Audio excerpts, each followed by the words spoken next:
Yeah. To see if we're all right. So we should be live. We're just going to double check here on our phones. Very welcome, everyone. Falcha. If you can hear us, make sure you let us know in the comments that you can hear us okay. And Which slowly come in. yeah. I think we still have another 2 minutes. That's grand. We'll have Yeah, people come flying in and out. yeah, we're live anyway. We're Happy live. days. Yeah. All right, Can people, everybody make hear us? sure you let us know that you can hear us in the comments. Just say yes in the comments if you can hear us. Okay. I was hearing a bit of feedback there now. Yeah. That seems to be fine now. No feedback there now. It's gone again. So Happy make sure days. you let us know in the comments if you can hear us, and that would be great, people. Don't be shy now. I'm watching this on YouTube. It's a grand little setup, isn't it? It is actually nice, right? Yeah. Evening, Silver Bullet. Great stuff, Silver Bullet. Thank Nice, you nice. so much. Goramila Margot. So look, we're here tonight, and it is the night of the Battle of Clontarf. 1011 years ago, it would have been a very sad, sad night in Ireland, in Éire, because although we won a great war, as we will get into later on, we made a big statement, as Phil and I were just talking about beforehand, and we're going to get into that. Our leader at the time, Brian Boru, High King, Emperor of the Gael, was killed in his tent. That's how the story goes. And he probably was more or less probably still in the tent and maybe going over to swords in the morning for the initial part of the wake. We're going to get into all of this, but that's the reason why we're here tonight. I'm very excited about this, and I'm really happy as well that Phil got in touch a couple of weeks back, and we found the synergy in our dialogue, in the way we think in terms of this battle, and in terms of what we feel about Boru and the wider world, and actually what was going on in Ireland. And the whole reason why we wanted to come on and start doing live streams about this is because we wanted to take the simplistic story and start giving it some weight, giving it some context, and filling it out. So, just hearing a bit of feedback there now. Are you hearing that yourself, Phil? Oh, was it in the background? Oh, we had a phone. Phone was going off in the background. Sorry about that. Yeah, no worries. Sorry about that. So anyway, Oh, okay, all good. So we have about 12 in the chat now at the moment. If everybody can hear, how are you, Gavinci? What's the crack? Baru, great name. That's the way to do it. How are you doing yourself? We're all doing good here. I want to introduce Philip first, because this is obviously my channel. And I was on Philip's channel last week, maybe 10 days ago or something like that. We did almost a 3-hour live stream. And that was kind of detailing the life from Brian Boru from 941 to 1002. Tonight, we're going to actually continue on with the conversation. But before that, I'm going to give a little kind of like an overview of what we covered last time. But before that, I want Phil to kind of introduce himself to the Bertie Brosnan Films channel, and he's going to give us a little bit of his background and a little bit about himself. Thank you, Phil. Well, thanks, Bertie, for having me on today. It's a real pleasure, especially on the date that's given for the Battle of Clontarf. And as you said yourself, it is a very sad day, but it's a day that happened almost 1,000 years ago. So it's a great day to definitely celebrate. Well, I myself am an Irish medieval historian. I specifically specialize on Irish medieval history on YouTube. And I mostly tackle, and it's the same with yourself, Bertie, half the time as well, tackling pop history that kind of goes a bit too far off on the wrong interpretation. And I think it's amazing and a great thing to have your own interpretation. That's great and everything. But I think when it gets down to the point that you have this complete mess and you're giving out just complete lies about Irish medieval history, then I think it's time for people to step in. And at the time, funny enough, Bertie, I was in the middle of one of my interrogations, or how we say inquisitions, going through the websites looking for Battle of Clontarf videos and tearing one about, when I actually found your video, funny enough. And I was thinking to myself as I was clicking onto it, oh God, is this going to be another Irish versus the Vikings job? But yet, no, you actually went into the details of it, funny enough. And I thought to myself, this is actually an amazing video. he goes into the details of Citric being a barn that was meant to be under Brian Boru, and the fact that it wasn't a case of Irish versus the Vikings, that this is actually a very complicated political war or rebellion that was happening at the time. And so I myself decided, especially leading up to the anniversary of Clontarf, the two of us decided we'll do some live streams and we'll actually go into the nitty gritty details of the video. Of course, we're taking it from a pop YouTube history interpretation, which allows us, it gives us the flexibility to play around with theories and philosophies and stuff. And we also don't need the level of details that you would find if you were to go to a class in Trinity College, where the sources have to be there, and you're not really allowed to go outside of the play on different interpretations and views. And the reason for that is that if you were to make an announcement or a speech in Trinity College, and you were to say something that was historically inaccurate to a professor, he'd definitely tear you apart. So it's great to have this little presentation today, and then not only give the solid facts and then give the sources with that, which we will be doing today with our presentation, but we've got a little bit of a flexibility because we're in the pop YouTube sphere today. So it should be a whole load of fun, Bertie, to be honest with you. Yeah, legend, Philip. Yeah, and I even beforehand we actually started getting into the conversation, and I was saying, we need to save this passion because there's going to be a lot. There's going to be a long enough stream. We're going to get into everything, and I'm absolutely excited for this. I'm absolutely blown away, to be honest with you, that we're doing this, because I did not expect this. I did not even anticipate this was going to be happening 3 weeks ago. And it's amazing how life can kind of bring you towards other people. And I totally agree as well, because you always kind of mention about interpretations as well.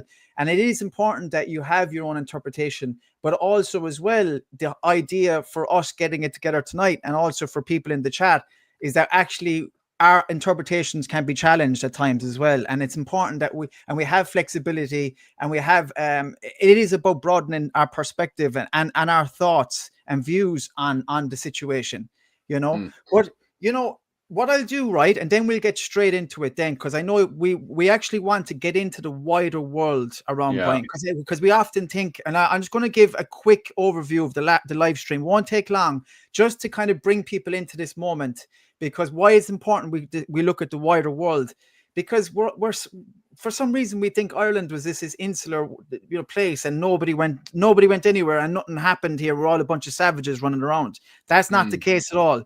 But just very quickly, I definitely want just to kind of give an overview of Brian Boru up until this point, and then we're going to get straight into it, Phil, with your presentation, okay?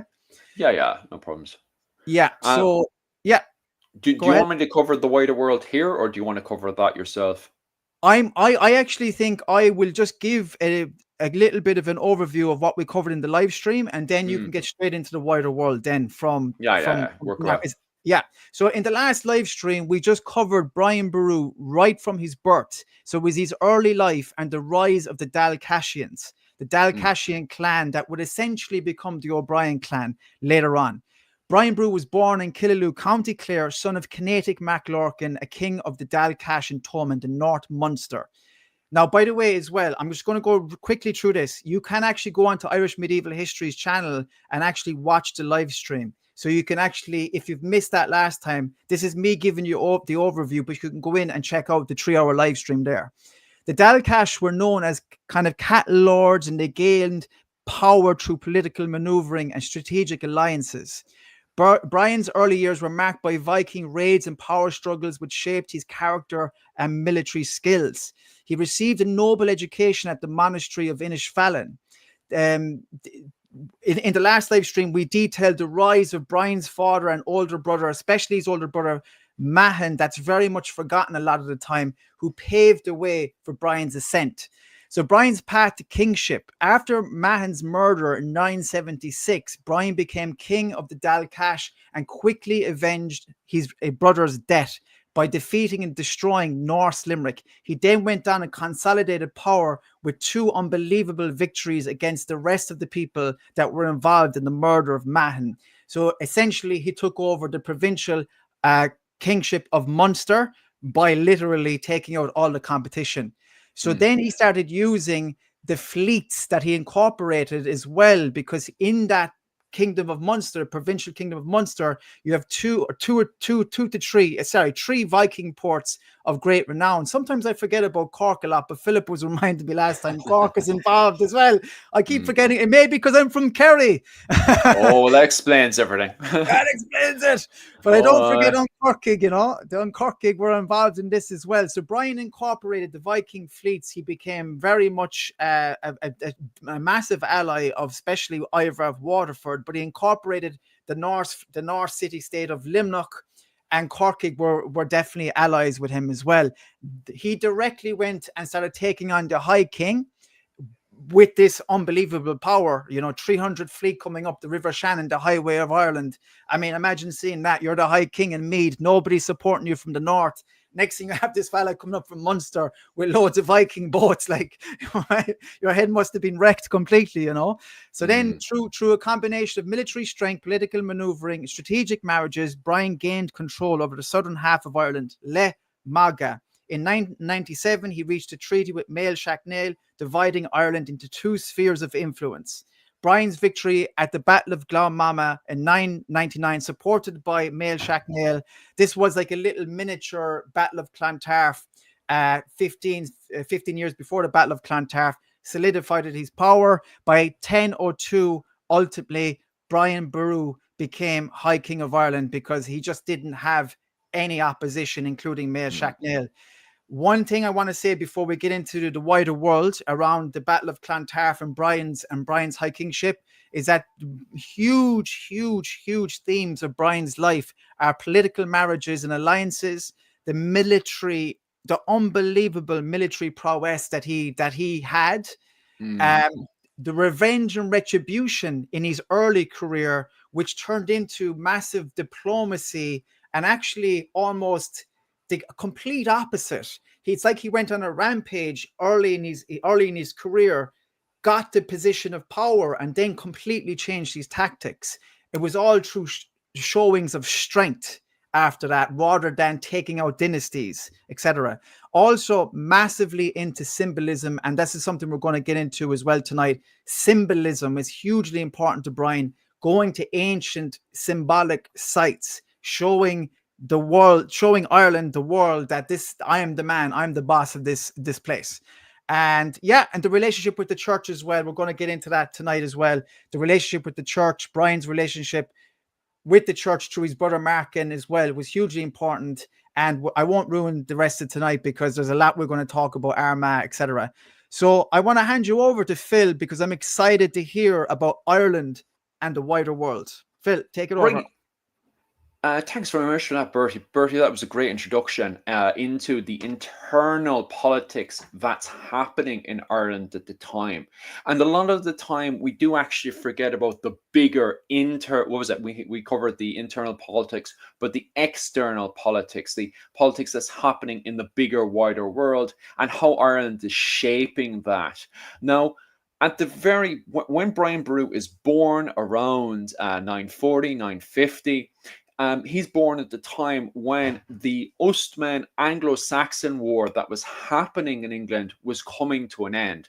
And so basically, Donogh Dunn, who was the son of Flann Sinna, was the Over-King, the High King of Ireland at the time.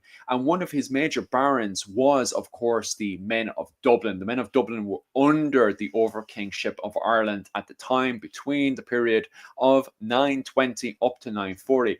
And they were very much involved, the Irish Vikings, with wars to do with York, the men of Dublin, as they're described in literature. They were trying to control York. They were referring to York as Jorvik, and they were fighting for dominance and control against Norway and against the powers in London, the Anglo-Saxons. So you had a war that was going on for a good 20 years at the time. And the men of Dublin during the war were making a lot of money and credit. So you have to keep that in mind, that Ireland was involved in wars outside of Ireland itself. And so when that war comes to an end around 940, 950, that's where you then see the external, you can see then the fall of the ENL, you can see the rise of Brian Boru, and now Ireland has become unified again under Brian Boru. So the threat of the Irish now being in a situation, especially as historians and academics have pointed out, from 1012 onwards, Ireland is in a position where they can actually invade into the Anglo-Saxon territories, recapture York, and start making a large profit from trade once again. Also, furthermore, as a lot of people are fully aware of, you had the Kingdom of Dalriada that was a tribute state into the ENL territories as well. And so there's always the threat that especially when, like, I know we always refer to it, anglicize it, that he was the king of the emperor of the Irish, when actually, when Bertie goes down to the later sources, he referred to himself as Emperor of the Scotti. So not only was he referring to himself as the Emperor of the Irish in Ireland, but he's also referring to himself as the Emperor of the Irish in Scotland, the Gaelic that are living in Scotland. So there's always the threat that the Irish could invade into Scotland as well. And so he's really much considered a very, very powerful emperor, a king. Like in Ireland itself, he's referred to as Emperor of the Gael, the Caesar to the Irish. Externally to the wider world, he's referred to as King of Ireland at the time itself. You can see that with the documentation that's made in modern day France, the Charlemagne court, the realm of Charlemagne. And you can see that every move, every step he takes, he's purposely trying to do that. And myself and Bertie were talking about that early on. That was the likes of the Battle of Clontarf and various other moves that Brian Boru does, like declaring himself as Emperor of the Gael inside of Armagh. Was that a statement to the continent of Europe, to Charlemagne's court, that, hey, look, we're powerful, we're representing Jesus? These are statements from the King of Ireland himself to the wider world, not just to the Irish inside of Ireland. If we step over to Denmark here, Denmark at the time was actually invading into Anglo-Saxon territory, and they had actually beaten the King of England in multiple battles. And later on in 1016, eventually the King of Denmark becomes the King of England. This is something that Brian Boru is watching, and Bertie maybe he will teary eyes with. Could this potentially be if Citric Silkenbeard had successfully rebelled against Brian Boru and Dublin had become a little rebel state? Would that then give a potential to Denmark invading and taking over Dublin? As I'm talking about the wider world, we need to remember that in its context, that Denmark eventually takes over England in 1016, and then if the Battle of Clontarf had been a failure, then the King of Denmark was in a position where he could invade Dublin. So that's highly terrifying and something that you have to remember when looking into the context of the wider world. The same thing is seen in Norway as well, where at the time, although both the King of Norway and the King of Denmark both support Brian Boru as the Christian king of Ireland against the heathens, because they themselves in their own realms are fighting against the heathens, because both of them are Christian kings. The King of Norway is doing the same thing as well. He's unifying his realm into a Christian kingdom. However, he is also capturing territories in the Orkney Islands, and is in a position then afterwards, if the Battle of Clontarf had been a failure and Dublin was allowed to become a rebel state, Norway could have easily gone in there and also captured Dublin. And you can see that as well later on when we go into the period of Murtagh Ibrahim, with going into the 12th century, when we're definitely solidly into the high Middle Ages with the Crusaders and stuff, that we actually see an invasion from Norway going into Dublin, and actually at one stage capturing Dublin away from Murtagh Ibrahim, where Murtagh Ibrahim has to re-establish and recapture Dublin once again, and also gets into various skirmishes and battles with the King of Norway before eventually making a marriage alliance and getting recognized from the King of Norway as King of Ireland. Murtagh Ibrahim does. So we have to keep all these things in mind as we step further, and we go back to talking about the internal politics with Bertie again. There's just one thing, These Phil, all I things wanted are to very ask. important. I want to just throw in a kind of a thought here, because it might expand it a little bit more. Like when he and this, we're definitely going to get into this later on as well, but like just when you're talking about the way the mind was working, right, and the fact that he was proclaimed as Emperor of the Gael, Mail Sultan O'Carroll was the one that wrote it into the record at Armagh, if I'm not mistaken. But also that is the same person that was involved with his education growing up. Yeah. Like the people around Boru, I think, have a lot to answer for here as well. Like when you're talking about, we've mentioned about him being slightly Charlemagne-esque, and him knowing about what's going on in the wider world. Maybe his advisors were all this information was coming in through the courts, and this was kind of, it wasn't, see, like we think Brian Boru, right, and we just think him, but there was a whole court around him. This was probably a whole system that was like, this whole kind of thing was being set up through his entourage. You know what I mean? I don't know. Like, is that kind of hitting what Big you're time, saying there? big time. There's so many Irish clergy who were involved with Charlemagne's court at the time. So there's huge connections, as we were saying before. When Brian Boru was getting his education, the people who were educating him had been to Charlemagne's court. They had seen Charlemagne's Renaissance that was going on in modern day France, and they're fully plugged into all that kind of stuff. So 100%, like when I say these things are statements, like you have Irish monks who are going to record this and then go back into Charlemagne's court and tell the French, hey, look how amazing the King of Ireland is. He's a true representative of Christianity in Ireland against all of these heathens, so it is a direct, where Norway and Denmark have a very, very funny relationship with Charlemagne's court. The Irish, on the other hand, have a very positive relationship with Charlemagne's court. So I definitely, 100% agree. A lot of the steps he's doing are reflective of what the Charlemagne court would think. And that's why later on, at the Battle of Clontarf, why they use words. We were talking about this, and we'll have further conversations and stuff, because it's strange that he refers to the men of Dublin as foreigners. Remembering the fact that, technically speaking, although they're Vikings of culture, they're still at the same time, Citric Silkenbeard is still a baron to Brian Boru. He's like, so it's strange to refer to your own baron as a foreigner. That's very strange and very I'm weird. just wondering. I'm wondering, is it to do with, as well as we were kind of alluding to beforehand, and we will allude to, is it the fact that the mentality of Citric was kind of foreign and not necessarily under the kind of same kind of thinking of say Brian and Ireland as such, you know what I mean? Like, he represented the Irish Christian kind of full aspect of thinking of a Gael, but maybe Citric had other designs, and they were still holding on to certain ways, and maybe maybe that's why they called them foreigners, because they just weren't, like, was Citric even fully Christian? He wasn't even Christian then, was he? No, he was solidly Christian. Remember, after the Battle of Clontarf, he goes on pilgrimage to Rome.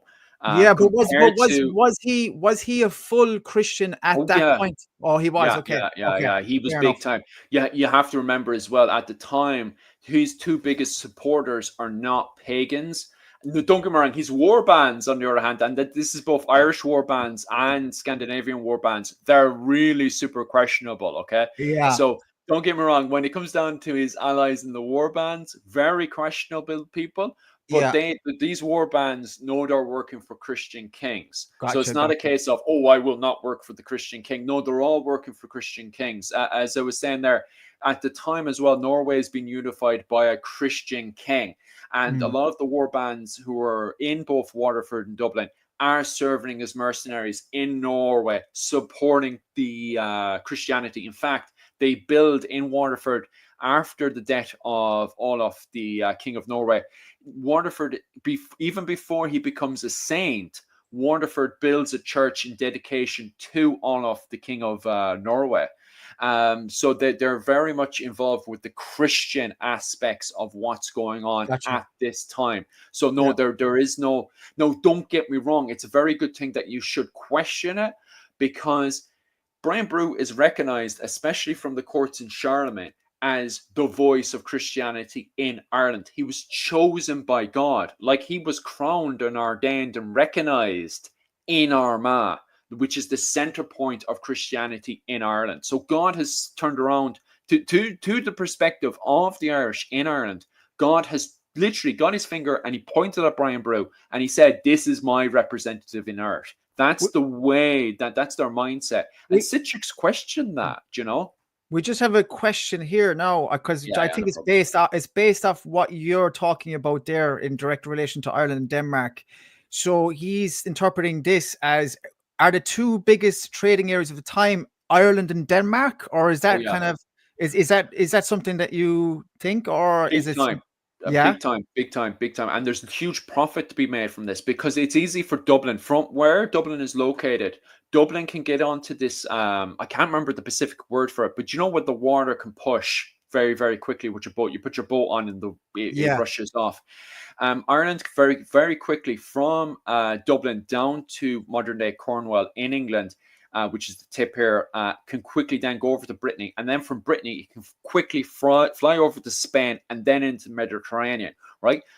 Opposite way around. If you can capture York, which is the biggest thing to both Denmark and Dublin at the time, they're both looking to capture York. You can then fly from York to Denmark. And then from Denmark, you're into the Russian trade network. And then from the Russian trade network, you're instantly connected into the Byzantine Empire, which is the Eastern Roman Empire, and the Silk Road, okay? And we have silk finds. We have Chinese silk finds in Dublin, and they're making endless amount of money right now. Like, there's a lot of money that we're playing with. This isn't a case of, and this is why this rebellion is taken so seriously, because there's a lot of money being played here, you know.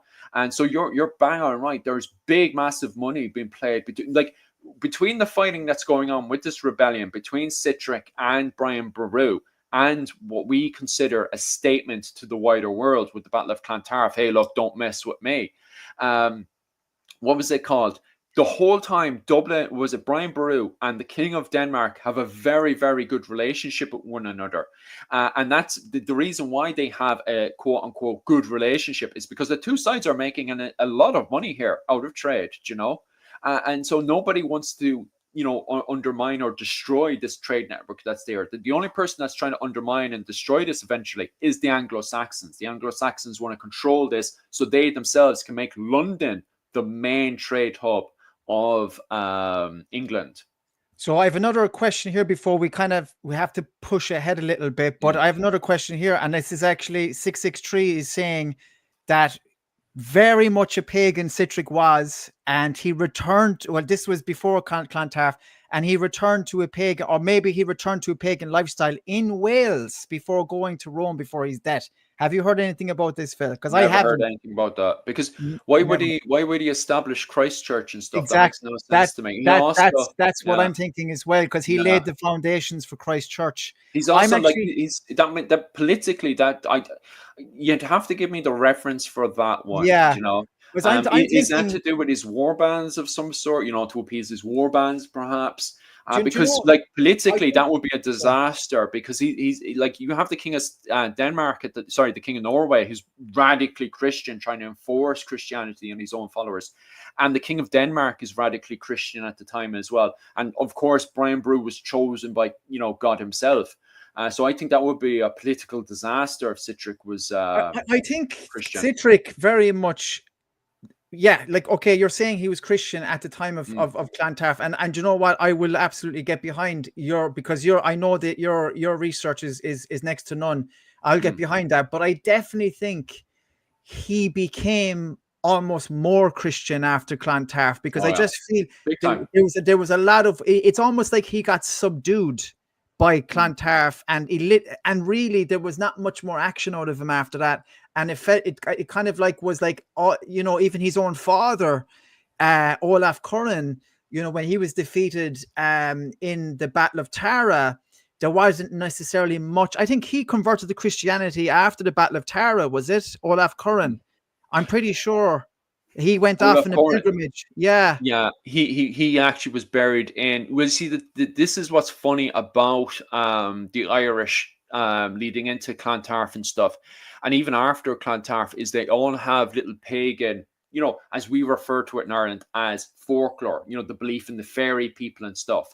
And I've said this to people before, how we have in Ireland, we sort of have our own interpretation of Christianity, and then we have the belief of the fairy people. And you can see that straight away with the Eamers, how they're allegedly, and this really confuses the Anglo-Saxons during the fighting between the Ustamen Anglo-Saxon wars between 920 up to 940, how the likes of Citric Eamer and stuff constantly Christianize. But then the next day they're doing human sacrifices and stuff.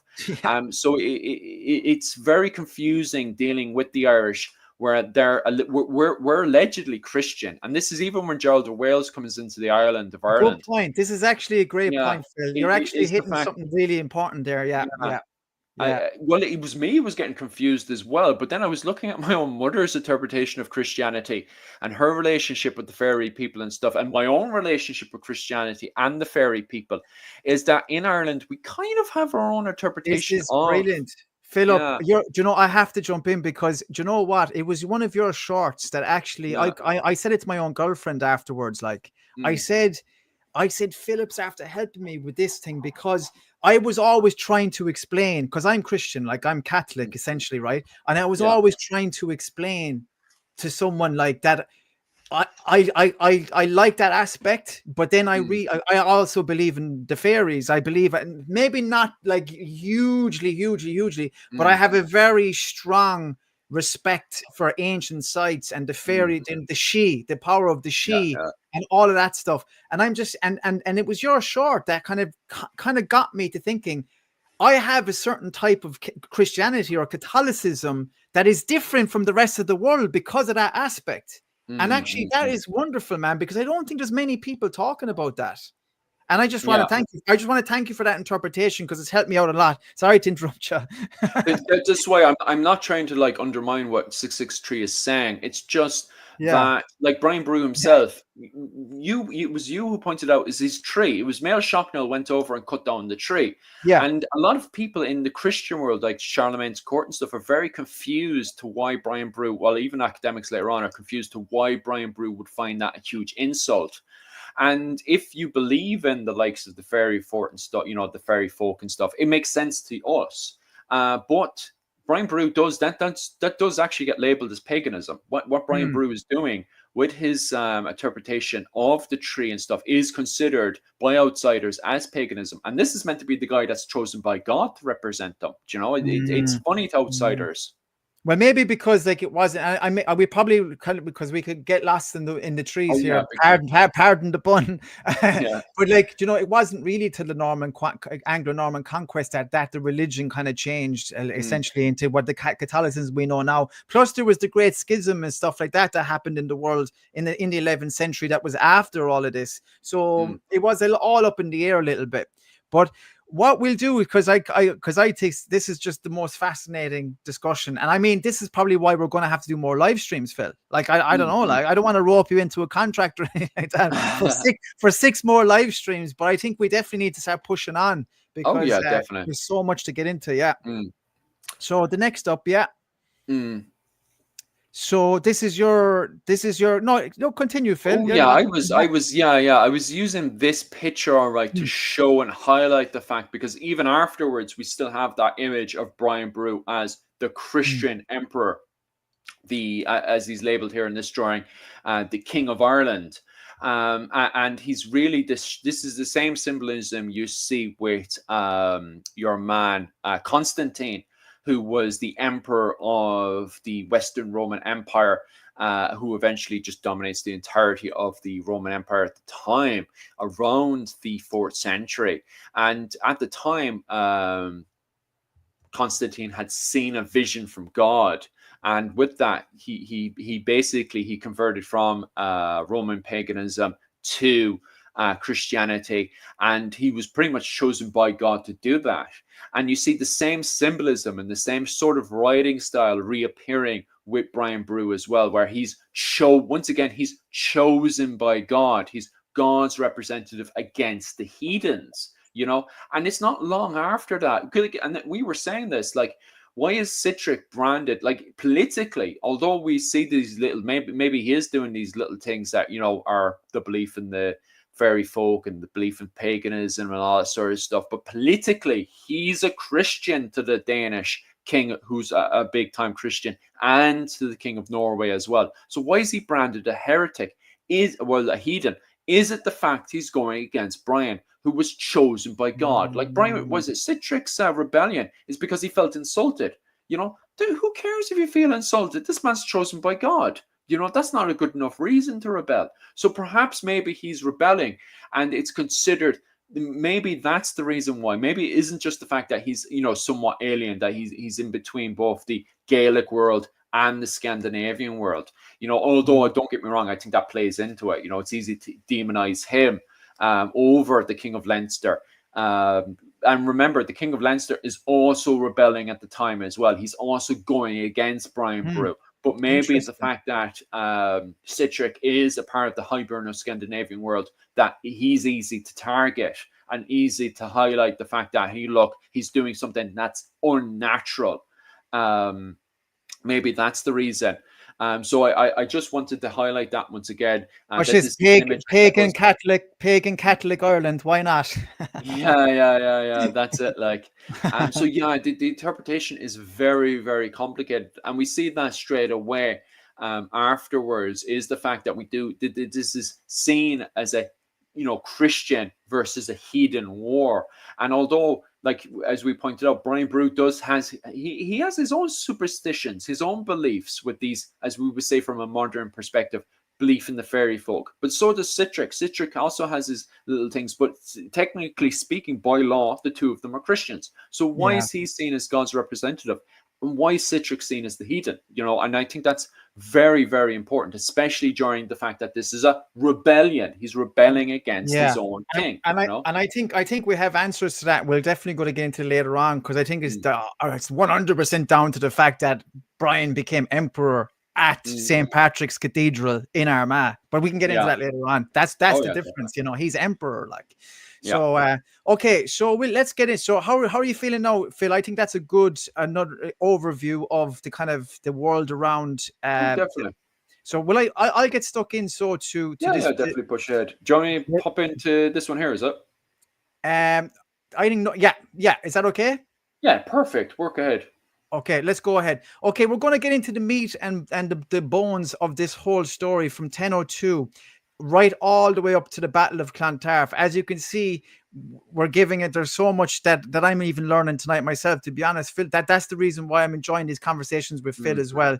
But we're going to start off with 1002 to 1004, where Brian, as High King, pushes into the north and begins submitting the Northern O'Neills. Something that's going to become absolutely abundantly clear tonight is that the main part of this issue between the time, but during his high kingship, is the north, is essentially Ulaid, Ulster, and it all starts off with Brian actually being high king at 61 years old. Right, so this is an unbelievable achievement for someone that age in those times. Never mind in these times. In those times, imagine that, like 1,000 years ago, this guy is 61 years old, and he's high king of Ireland, and he's gotten this through ultimate and military domination of the original High King, Mael Shacknail MacDonald, so of the King of Meath, and he basically submitted him, took over, and now it's time to go to the north. And he actually brings Malachy with him. By the way, Malachy is 8 years younger than Brian, something that we don't really think about that much.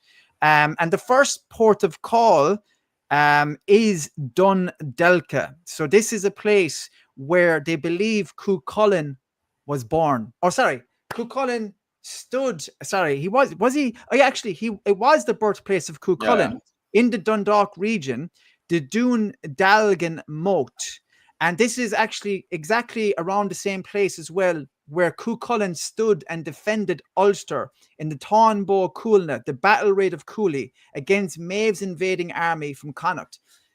This is what I'm talking about, Brian Boru, about symbolism, about how he's presenting himself to Ireland, maybe even to the world, as this new kind of style of king, where it's not just about coming up and starting to, you know, aggressively rip things away from you. He's actually coming up and he's making a statement, like Philip is eloquently putting about the Battle of Clontarf.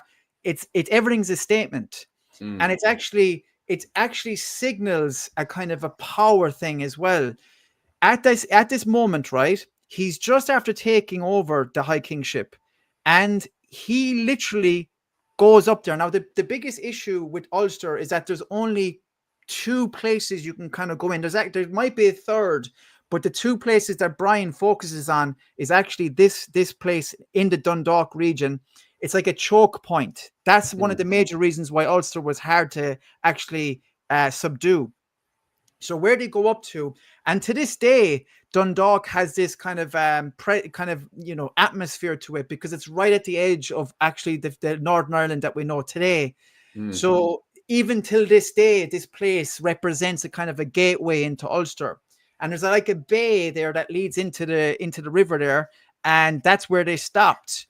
And the king of Ulster at that time, of the Dal Fiatach region, which was literally across the bay, supported by the king of Aileach at the time, there was some sort of, we're not quite sure exactly how it all played out, and I'm going to ask Phil's opinion on this now in a sec, but we're not too sure if they literally sent messengers over across the bay. Was there some sort of assembly set up?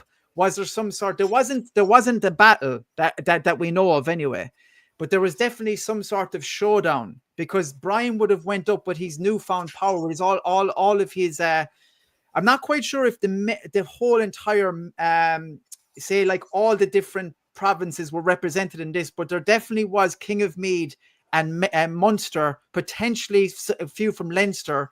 Not so sure about Connacht at this point, but there was a massive amount of people in this place, and this is the first time that this has ever happened, really, that a Munster High King has literally come up and has literally been knocking on the door of Ulster saying, listen now, either we're going to come up and do battle with you, or you're going to submit to me.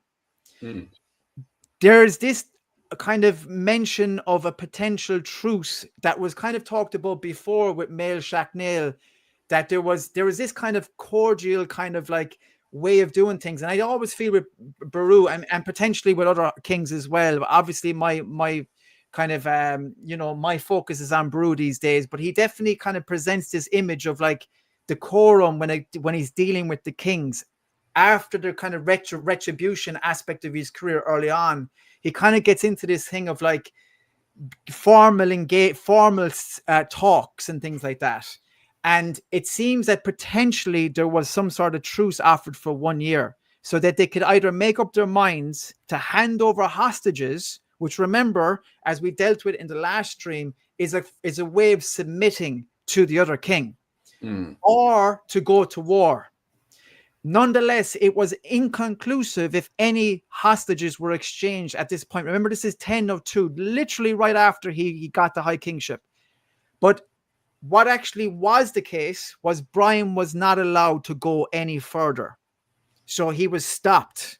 This was the first campaign up. He didn't even get into Ulster, essentially.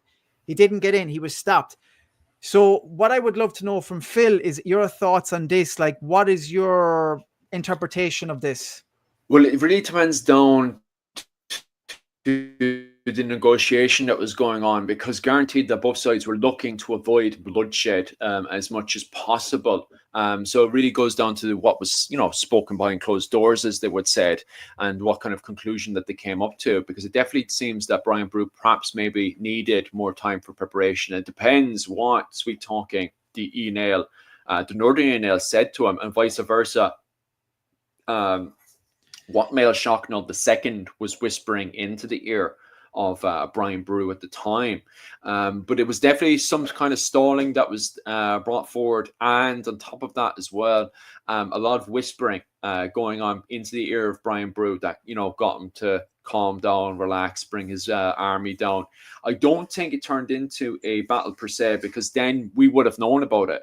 You don't have that much of massive force, and then just even if it was a skirmish, I guaranteed it was recorded, because as we were saying there, all these are statements that were going to be recorded, and if they weren't going to be recorded into the Book of Armagh, guaranteed they probably were going to, would have been recorded into the Book of Ulster.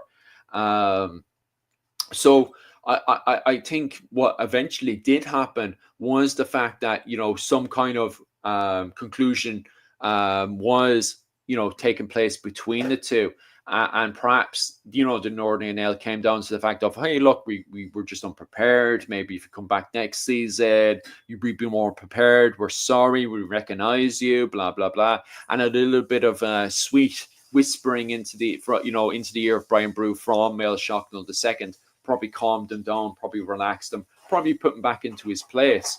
Yeah.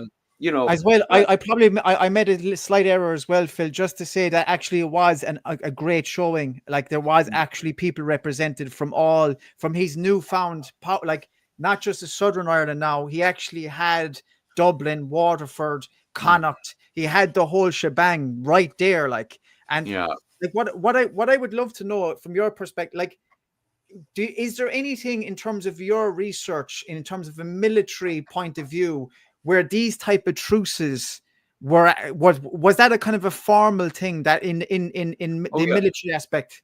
That happened all the time. Sure, you can see that even recently, where you have training exercises on somebody's border specifically. And this is basically the medieval version of it. If you were to raise your entire levy force and not all your knights, gather up all your knights, your levies, and in Brian Boru's interpretation, raising all of his war bands up and then marching on the border of the rival side, this is a show of force. And what would have happened in Dundalk is that Brian Boru has come in here. He's doing a show of force. He's like, hey, look, I can invade you anytime I want. And then they go into negotiation. They're both talking because, what was it called? The king of the Kennel Owen at the time, he would have had to fly all the way down to where he was, all the way down to Dundalk to go into negotiation with Brian Boru. And I can guarantee he wasn't up there all high and mighty. He would have gone in there and say, hey, look, buddy, you just caught me off guard. How about you give us a season or two to gather up the cattle tribute, the hostages? How about you take this for now? I guarantee that's what happened, that this was Brian Boru showing off, because a lot of times, a lot of kings and rulers are happy just to, do a show of force. Once they do the show of force and they show you, hey, look, my stick is bigger than your stick. Sometimes they're actually happy with that. And you can see that with the, later on with Henry VIII and the Tudors, he's constantly doing show of forces, and he's quite happy doing a show of force. And you can see that with various other kings as well. They're very good examples of a show of force. It doesn't always turn into a full-on invasion. As we've seen lately, recently with the Ukrainian war. A lot of that leading up to it was a show of force, and people were taught, Russia was very happy just doing that, going onto the borders of Ukraine, doing a show of force, training exercises and stuff, and that was that. We didn't expect him to actually invade into Russia, so I think that's the kind of position that the Northern Nail were with Dundalk, was that Brian Boru was doing his training exercises, he was doing a show of force against the Northern Nail to show off, hey, look, I have a big, massive stick. And then when they went into negotiation and talks in Dundalk, it seems to be, hey, look, that's what kept Brian Boru happy and content. He was definitely one of these guys as well that was, and I know I've kind of mentioned this already, but he was one of these guys where it wasn't just a show of force, it was the symbolic nature of all of it. And and that again is like an education, that far exceeds most, because we'll get into it as well. Like, there's a bunch of very powerful kings in the north that literally don't give a shit about symbolism. They just care about like tearing eyes out of people's heads and like kind of doing that kind of stuff. Like, you know what I mean? And that's and like that happened in Munster as well. But we're talking about the north. One thing that is kind of interesting as well is like, the Romans had they never conquered Scotland, right? And it seems to be the same kind of carry on here with Ulster, that it was just hard to get in. Yes. And I remember driving up to Armagh, like, you know, up to Brian Boru's grave, and Navanfort, which we're going to be talking about later on as well. Another place he camped out in. I remember driving up, and it's been I think the few times I went up there was on trains and things, but I just remember, like, got a lot of mountains, and you're kind of going into a kind of a territory that feels a bit ominous, not just in terms of politically, but in terms of the actual landscape itself. And I was like, whoa, this is fairly, like, you know, it's a kind of impressive place. And and this is why Ulster was tough, like, you know, it was just a hard place. Not only were the people tough, but it was the landscape as well. And you know, but amazing. I think we can kind of continue there as well, because the thing about Brian, which separates him as well, is like he's 61 years fucking old, like, and even though this didn't happen, it didn't seem to kind of phase him that much. Like, he would just come back again, like, you know, and it was just constant, you know, it was like a constant. It seemed like, of course, it seemed like there was no doubt about it, the frustration was there, but he was kind of fairly patient in a way, because he would just go back and then literally come back again. And we'll get into that now, because I could just keep going on, and it sounds you know, but it sounds like I'm literally in love with Brian Boru, which I probably am. Hostages from, so we're going to move on to the next section, right? So this is there is a little bit of a kind of a little bit of problems with the records at this time as well, because it's a little bit sparse, and maybe this is because everybody's freaked out of their minds, because this guy is just after taking over, and it's literally rocked the boat. So people are freaked out, like, you know, and even like nobody really knows how to deal with this, because it's a new dawn, like, essentially. Imagine almost 600 years of traditional northern southern Neils ruling the roost, and now all of a sudden there's this monster guy like that's doing all sorts of crazy stuff, and they're kind of like, what do we write down here, like? But anyway, it seems like Brian retrieved hostages from Ulaid in 1003. So the following year he came back, and it was Ead Neil, the king of Ailech. Now this guy is an absolute lunatic, right? And he's the predecessor to Flaherty, who would be even a bigger lunatic. I just find it fascinating, because these guys were just like a kind of an absolute kind of whirlwind, right?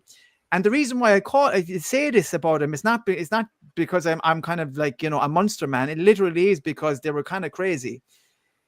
This guy was around 28 years old at this time, right? Mael Shacknell, believe this or not, the year before, was it the year before, slightly before 1002, when Brian Boru was coming up hassling Mael Shacknell, and Mael Shacknell knew the game was up, and he was looking for support from the Northern Neils. He literally offered the kingship of Tara over to Ead Neil of King of Ailech. He literally offered it to him to kind of stop Boru from taking it. But he wouldn't take it, because he just wouldn't take it, right? I don't know why, but he refused. And I'm thinking to myself, what a complete idiot. Now, because Brian Boru was up there literally taking hostages off him, it seemed that this guy was only interested in proving himself in the north for some reason. Maybe because he was a young guy, he was 28, Brian Boru was 61. Maybe he didn't realize till it was too late. Mael Shacknell was a lot older than him as well. But anyway, and I'm thinking as well about Mael Shacknell as well. Like, you know, he kind of doesn't look good for him. He's offering his kingship of Tara to this guy before Boru, and then he offers the kingship over to Boru as well. He looks exceptionally weak. Yes. And I'm thinking that this comes later on, where Citric, Flaherty, and King of Leinster, Mael Morda, don't really respect Mael Shacknell at all, and this is we'll cover later on. He just doesn't look good in this scenario. Ead was more interested in attaining overlordship, so he was more interested in overlordship of Ulster than resisting the power from the south. And this is again my theory, and I'm not saying I'm the only one that came up with this, but it's like the north seemed to be in their own bubble, like, and not really taking seriously what was going on and what was literally on their doorsteps. And Yeah. and this, I think, is kind of more obvious now through the fellas like this, So in late 1003, Aid handed over hostages to Brian as he wouldn't battle him. Soon after this, he went to war himself in Ulster and won a major battle of Craib Tulka near Antrim. This sent the whole of Ulster into a complete disarray, and himself was killed in an ambush or counterattack of sorts. So I just finish up with this before I hand it over to you, Phil, because I want to know your thoughts on this, because I guarantee you're gonna have interesting thoughts on this. But I want to just kind of make sure you know about this guy, Aid O'Neill, he was a predecessor to Flaherty. How this guy was only interested in having control of the North, was handed the kingship of Tara before Brian Boru became High King himself and refused it. So ended up being killed himself in a counterattack, and then Flaherty would take over from this guy. So what are your thoughts on this guy? Yeah, the Kennel Owen is a funny sort.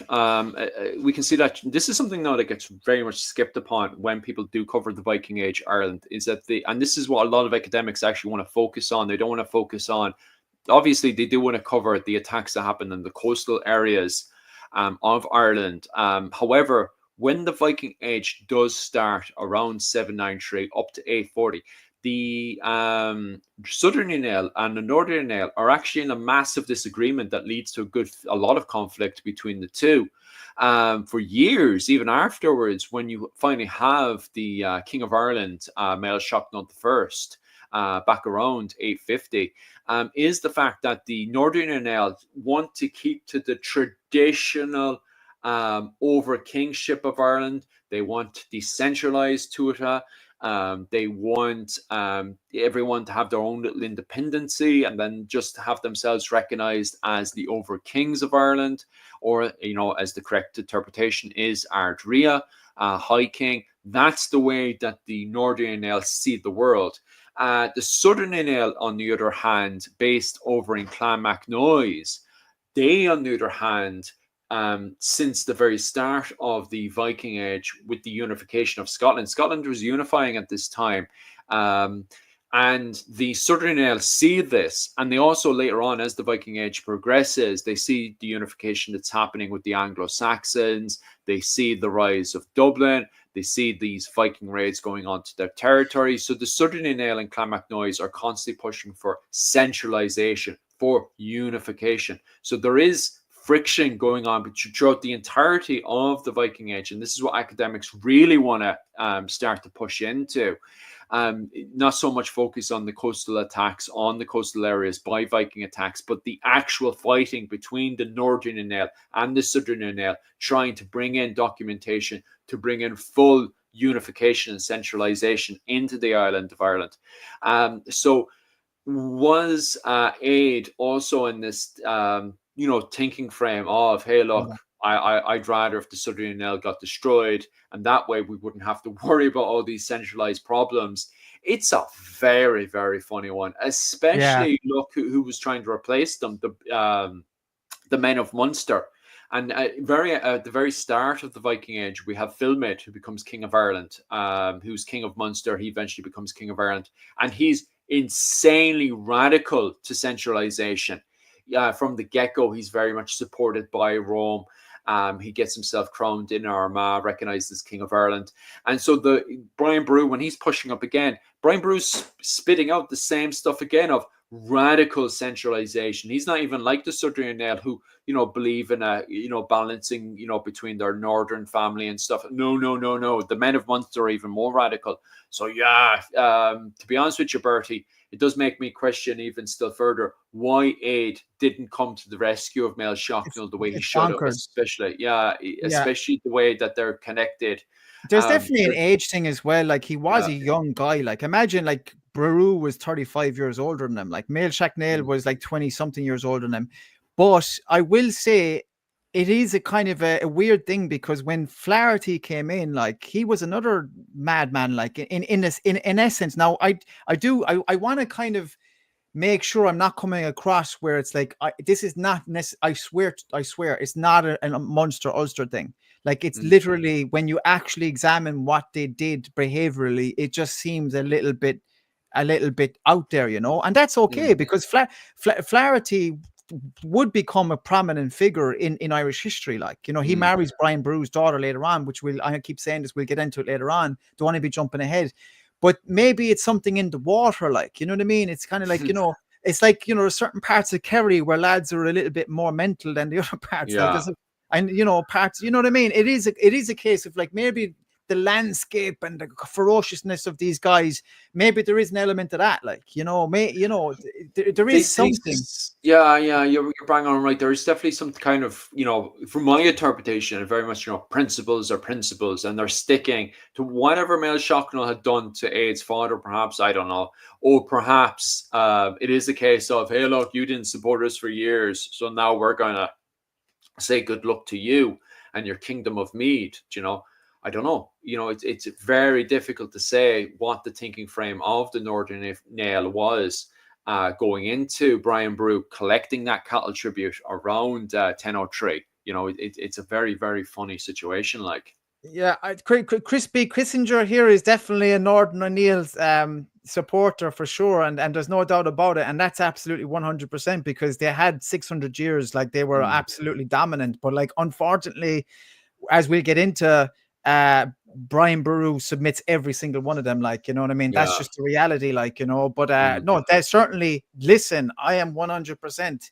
These guys were monsters in terms of their presence, in terms of their, like, you know, abilities and stuff like that. I'm only just getting across that there was mistakes that they made. Like, they were too focused on certain things, that they should have been a bit more aware of things that were happening, and maybe a little bit too protected, because of the fact there was choke points leading into them, and it was nearly impossible to get up there. But Brian didn't stop, like, and he would, as we're going to get into later.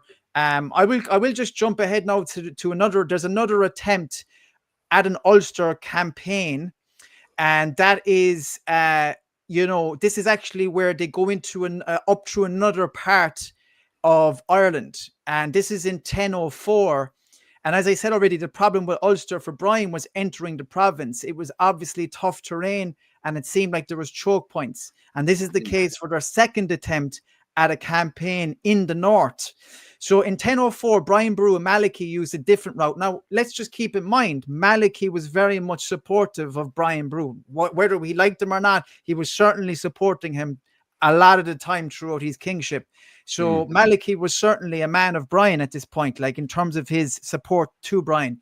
They used a different route this time, up through Connacht, but this attempt was thwarted by the Canale the Canale Owen, again, the same clan as Aid mentioned above, and Philip mentioned as well. I think by this time Flaherty had taken over. This happened at the famous ford in Sligo. Any Sligo people in the house? Up by Ballyshannon. And there's a bridge town there over the estuary of Assaru Lake. There's the lower Lough Erne region. It makes sense because in those days, it's easy to imagine without modern infrastructure, be limited in movement across these great rivers. So again, another choke point, they got wind, the Canale Ogan got wind of the fact that they were attempting this, and they obviously had the upper hand and were probably lined up waiting for them across the way. So an All-Ireland campaign was intended, but like before, Brian knew when to walk away, but he would be back. Again, I just cannot believe the tenacity of this guy. Like, to do these things took a lot of effort, and it's just an unbelievable amount of energy. So this saga was just beginning, and it was certainly complicated. And anything to add there about are you aware of the terrain in Sligo? Oh God, that's something else. Yeah, I did travel around that area. I spent one summer, I was doing the living history and reenactment. So I was literally, I spent a summer going to every single early medieval event in Ireland, the Viking events as they call them. And I ended up, what was it? I can't remember if I actually intended to do it or planned to do it or not. But no, I didn't actually. I didn't plan to actually do this. I left Cork and I went off to a Viking event. And then from there, I ended up traveling and circling around a good chunk of Ireland. And I ended up at one point, over in passing through Sligo and stuff. And yeah, I do fully agree with you. The terrain up there is something special. And you can see why so many invaders, including the Irish trying to invade into the north, what was it? The Southern Irish trying to invade into the northern areas and stuff. Why they find it so difficult to try to tame both the northern Inel and the men of the Ulid. The choke points, there's so many of them, so many good choke points. And when you're not dealing with choke points, you're dealing with areas of great ambush where it's easy to set up a good ambush and then start gobbling up the enemy force as quick as they can. It's not like in Leinster where you can see the enemy coming up and you need to prepare for a big, long, juicy battle with the territories in Ulster. It is very much a case of get in there, good, strong ambush, and then use your military force to quickly gobble up the enemy force as quick as. There's just two massive choke points, and then on top of that as well, once you're inside, plenty of areas to get ambushed and, butchered. As well, you have to use the land to your advantage. You have to use the landscape to your advantage, and that's one of the major reasons why Boru was successful, because he was on the River Shannon, like the Highway of Ireland, and he was able to move to places real quick. He didn't have to go across any terrain. He was literally on the highway, and he controlled that highway. Like, you know what I mean? So, big time. Like even getting up for this campaign, it probably was like, up the Shannon to the closest point to Sligo, and then just across a little bit and then up, so yeah, like the people are kind of asking, they're kind of talking about like the different ports and stuff like that, like, around the north. Like, is that something actually I do want to actually ask very quickly, not to spend too much time in it? Would you agree with that in terms of like, and this is all just for us just to kind of learn more. It's not about, being better or worse or whatever. It's just actually, I would like to know, would you agree with this? Lough Swilly, Lough Foyle are better ports than any of the south. I think it's in relation to like the Viking ports. So like, I think that argument, I've heard this argument before, where the Northern O'Neill stopped the Viking having ports in the north versus like the south not being able to do so. Well, we see that with Mael Shocknall the first straight away. He does knock out a lot of those ports, but the ports that are popping up in the south have a completely different relationship to the ones popping up in the north. At the time when Mael Shocknall the first removes a lot of those early ports, that's because Mael Shocknall the first has a very bad relationship with the Kingdom of Luckland. And you have to ask yourself, is the ports that are popping up in the Northern Isle, are they under the Kingdom of Luckland, who were the Scottish Vikings? Well, they were kind of Norwegian Scottish Vikings at the time. Unlike the ports that were popping up in Limerick, Cork, Waterford, Wexford, and Dublin, originally, although later on then they get dominated by, the Vikings from Luckland and stuff, early on, they were actually much more independent warband Vikings. One of the best examples, obviously, is Cork and Waterford, where when those warbands come in, they actually build a very healthy relationship with the local people. The Waterford Vikings, for example, build up a really good relationship with Dacia, and they go to war with the people from Kilkenny, the Usherga, the men of Usherga. Cork, on the other hand, when the Cork Vikings go in there, the Cork Warband, they ally themselves with St. Finbarr's Church, and they actually protect St. Finbarr's Church against Cashel. Cashel was going in there and burning St. Finbarr's Church and stuff, which is a monastic settlement. So when the Cork Vikings go in, they actually protect St. Finbarr's Church against Cashel, which is so funny. Because I used to give tours around Cork and stuff, and people think that was bizarre, and it is bizarre because this is very early on when the coastal settlements were being burned by Viking raiders, by pirates. And yet these same pirates were going mercenary in Cork and actually protecting St. Finbarr's Church against Cashel.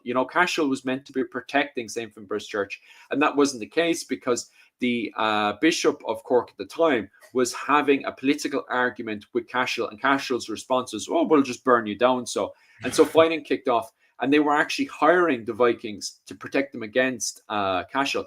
So it's a completely different relationship down south than it is in the north. Yeah. So it is very complicated. Now, to say which one was the better and more powerful, military wise, that's very, very interesting. And it's definitely something I'd have to look further into, to be quite honest with you.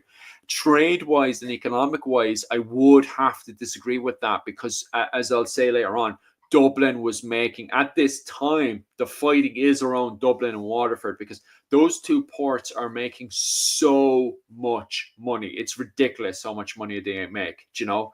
And it will counter other arguments as well that will pop in because of how much money the two of them are making. Like, it's definitely interesting, because I have come up against this in comment sections where people argue that, you know, the North, you know, sorted out the Vikings, you know, and then we weren't able to do it, etc. But that kind of leads more into my kind of theory as well, not theory, but kind of thoughts on the whole thing about high kingship. Like, what the hell was a high king if you're only taking care of the North? That's why I've always kind of favored Boru, because it seemed like the idea eventually, potentially, was to kind of have a whole island kind of a thing going on. But look, we can get in, you know. Oh yeah, big time. Yeah, we can definitely get into that. But look, what I'm going to do, right, is I'm going, do you know, actually, would you just continue there for a moment? Because I just need to run to the jacks there real quick, yeah? Oh So, yeah, no problems. Yeah, just continue. I can easily continue talking about the relationship with the Southern Nail and the Northern Nail, and how the kings of the Southern Nail, the King of Meath, was pushing for more centralization on the island of Ireland. You can see that with Mael Shocknall the First, who is recognised as King of Ireland, but he's shaping himself around just like the kings are in Charlemagne's court, and also over in Scotland as well, because they're seeing what's happening in Scotland, and they're seeing what's happening in the Frankish courts, and they're like, hey, wait, we need to start doing something here. We need to start centralizing around the King of Ireland, compared to the Northern Nail, who want to keep to more traditional interpretations. They want to keep to, how we'd say from a modern interpretation, decentralization. They want each tuatha to have their own unique independence. They don't want them paying these high tributes to a singular king. And remembering at the time as well, Armagh had actually centralized the church. So the churches in Ireland were decentralized before Armagh had centralized. So it was one of those things that pushed to more centralization on the island of Ireland. And it's something that at first, the Northern Nail with the Kennel Owen do not support. They do not support the unification of the churches. It's actually, there's entire fighting between both the Southern Nail and the Northern Nail over the centralization of the churches. But eventually Armagh does actually centralize the Church of Ireland. And this is kind of the more of the argument that academics actually want to have, rather than constantly focusing on this Irish versus Viking interpretation that we're constantly pushing ahead these days. More academics want to have this kind of conversation of the political ratifications between both the Northern Nail and the Southern Nail, this whole kind of centralization versus traditional decentralization that was going on. So it's a very interesting time, especially when we have Brian Boru now, who's pushing up like a sledgehammer. And compared to the Kingdom of Meath, that was believing in more centralization, especially with its capital in Clonmacnoise, Brian Boru is 100% radical. You know, he's exactly like Philmate, who popped up at the very start of the Viking Age. He believes in solid centralization, no buts or ifs about it, you know? Brilliant stuff, Phil. Excellent. Thank you for that. So we're going to move on now, because this, I think, is the perfect time. We're going on to 10:05, because as I mentioned before, Brian was not stopping. It was never going to stop with Brian Boru. He was not going to just stand down and leave these choke points from stopping him. And I think what's absolutely probably clear as well is that there probably is some sort of dialogue between them, saying, look, there must have been some reason for him to be confident just to keep going back up and up and up. Am I gone a bit dark there? I should be fine. Anyway, so 10:05, Emperor of the Gael and the Scoti, Brian with the royalty of Ireland, achieved in a full northern campaign, stopping at ancient sites along the way. So his third time lucky, he actually achieves a Royalty of Ireland campaign, inevitably, and especially with the chaos that was ensuing in Ulster. Because remember what I talked about, that there was kings attacking each other up there. There was all sort of disarray happening. Maybe this was, seeping into the consciousness of Brian's retinue, and everybody was fairly confident now that they could get up there, and they probably figured out how to get beyond that choke point. The Canale Owen couldn't keep sending down lads to stop him. So a campaign into the north happened, and it was recorded into the annals that Brian had the royalty of Ireland with him. So it wasn't just the men of Ireland, it was the royalty of Ireland. We're kind of getting into very symbolic kind of ways of talking about this situation, Again, this would be very symbolic in its nature and a showing of strength, of course. And stopping along the way was the first stop was actually, sorry, did I actually get this right? Did he go up through? Anyway, I'll get onto that in a sec. A stop along the way was the ancient assembly site of the Neils at Telltown in County Meath. This is actually an ancient site for a Unoch, an assembly of the kings of Tara, which I think again is just unbelievable. It's almost like, gang, as you mentioned, like the cartels before, they're kind of like the medieval cartels. They're like literally walking onto each other's territory and saying, fuck you, like, I don't give a shit if this is your place. Now it's my place. Like, I've literally walked down there.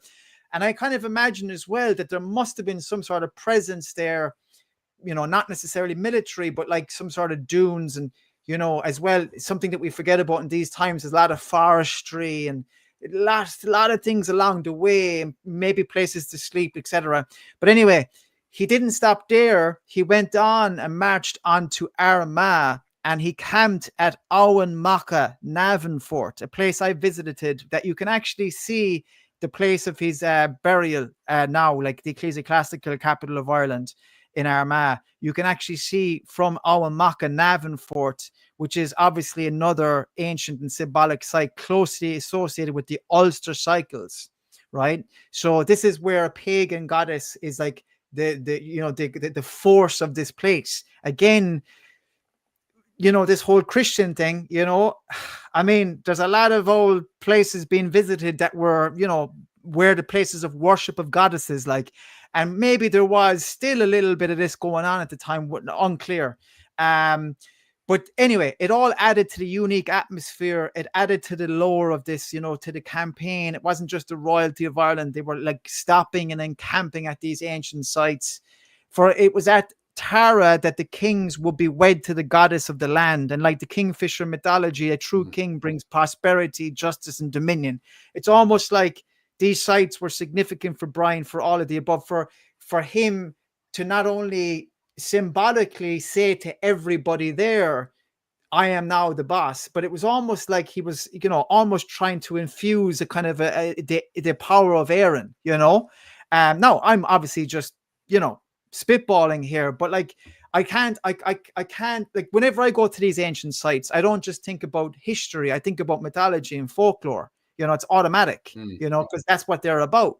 Of course, these guys were thinking about that as well. So something that should be pointed out along the way too is that there was a lot of woodlands, as I mentioned already, significantly more. So there would have been like little fortifications along the way. And I would imagine as well, because in these times when strangers came to the door, there would have been maybe places for Brian to stay at, that weren't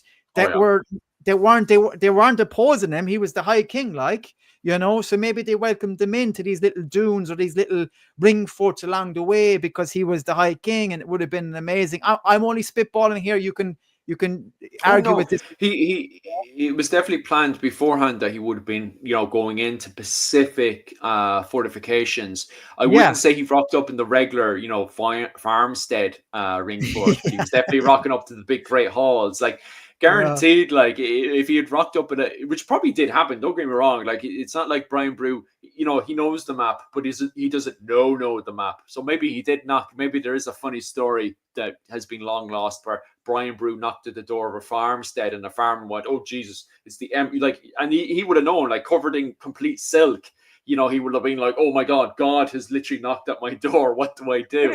And he would have. Wouldn't that be like, where you see the old footage of, say, likes of Michael Collins or De Valera going around and Yeah. like meeting with the fan? Why wouldn't that have happened? Of Yes, course. yes, You big know what I time, big mean? time. The But man of the when people, it like, Yeah, but when it came down to feasting and sleeping, Ah, the yeah, farmer, that farmer in the farmstead would have quickly 100%. grabbed this person that pretty much looks like God, because you're talking about a guy who's covered in complete silk that looks like a Roman emperor, Yeah, to a common yeah. farmstead, a guy who's in a ring fort farmstead, he would have been like, oh my God, he would have quickly grabbed him, brought him Well, up I to the big wonder, fortification, would there and be like, said, you know. would those farms have kind of facilitated or helped him feed the army and feed the men?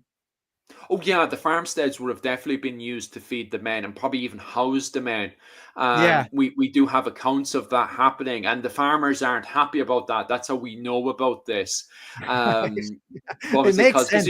yeah, because you can imagine, they're Yeah. spending a night in this local area, and that's all well and good and everything. But you're minding you're in your farmstead ring fort. You're minding your own business. You have a daughter and you have a wife.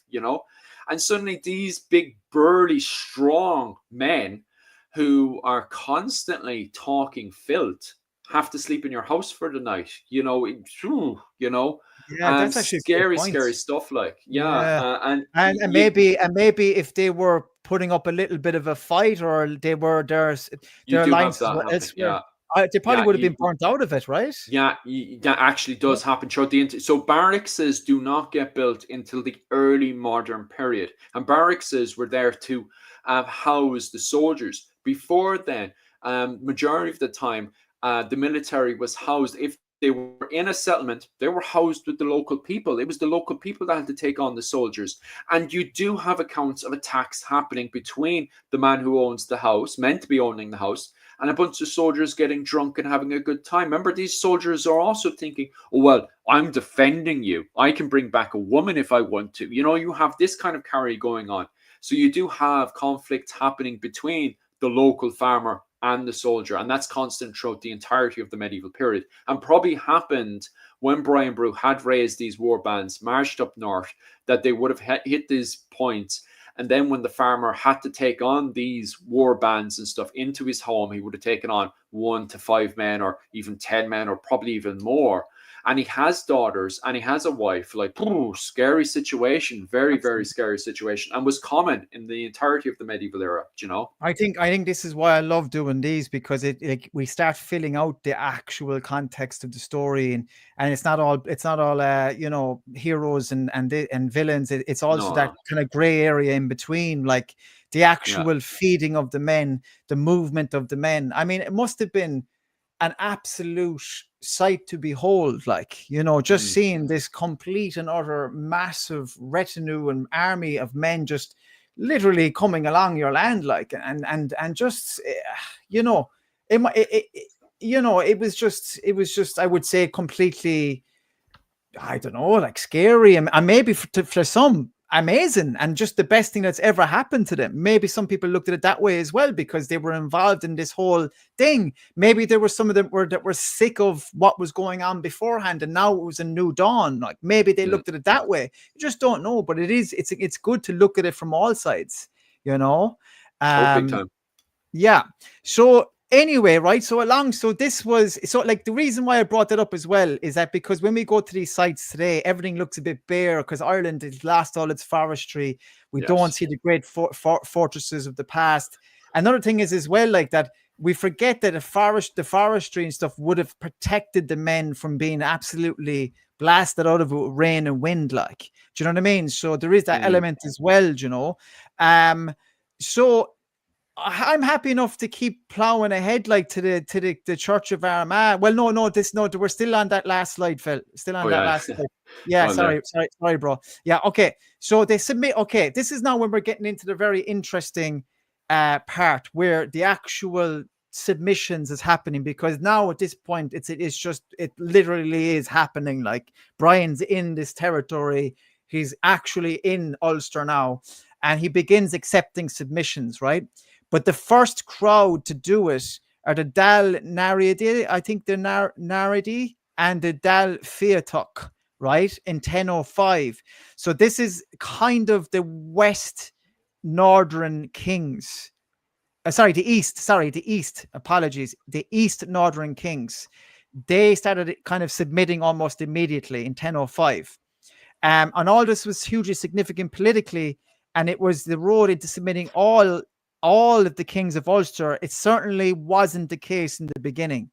But what came at Armagh was the most symbolic act ever associated with Brian and any other king up until this point or since in Ireland.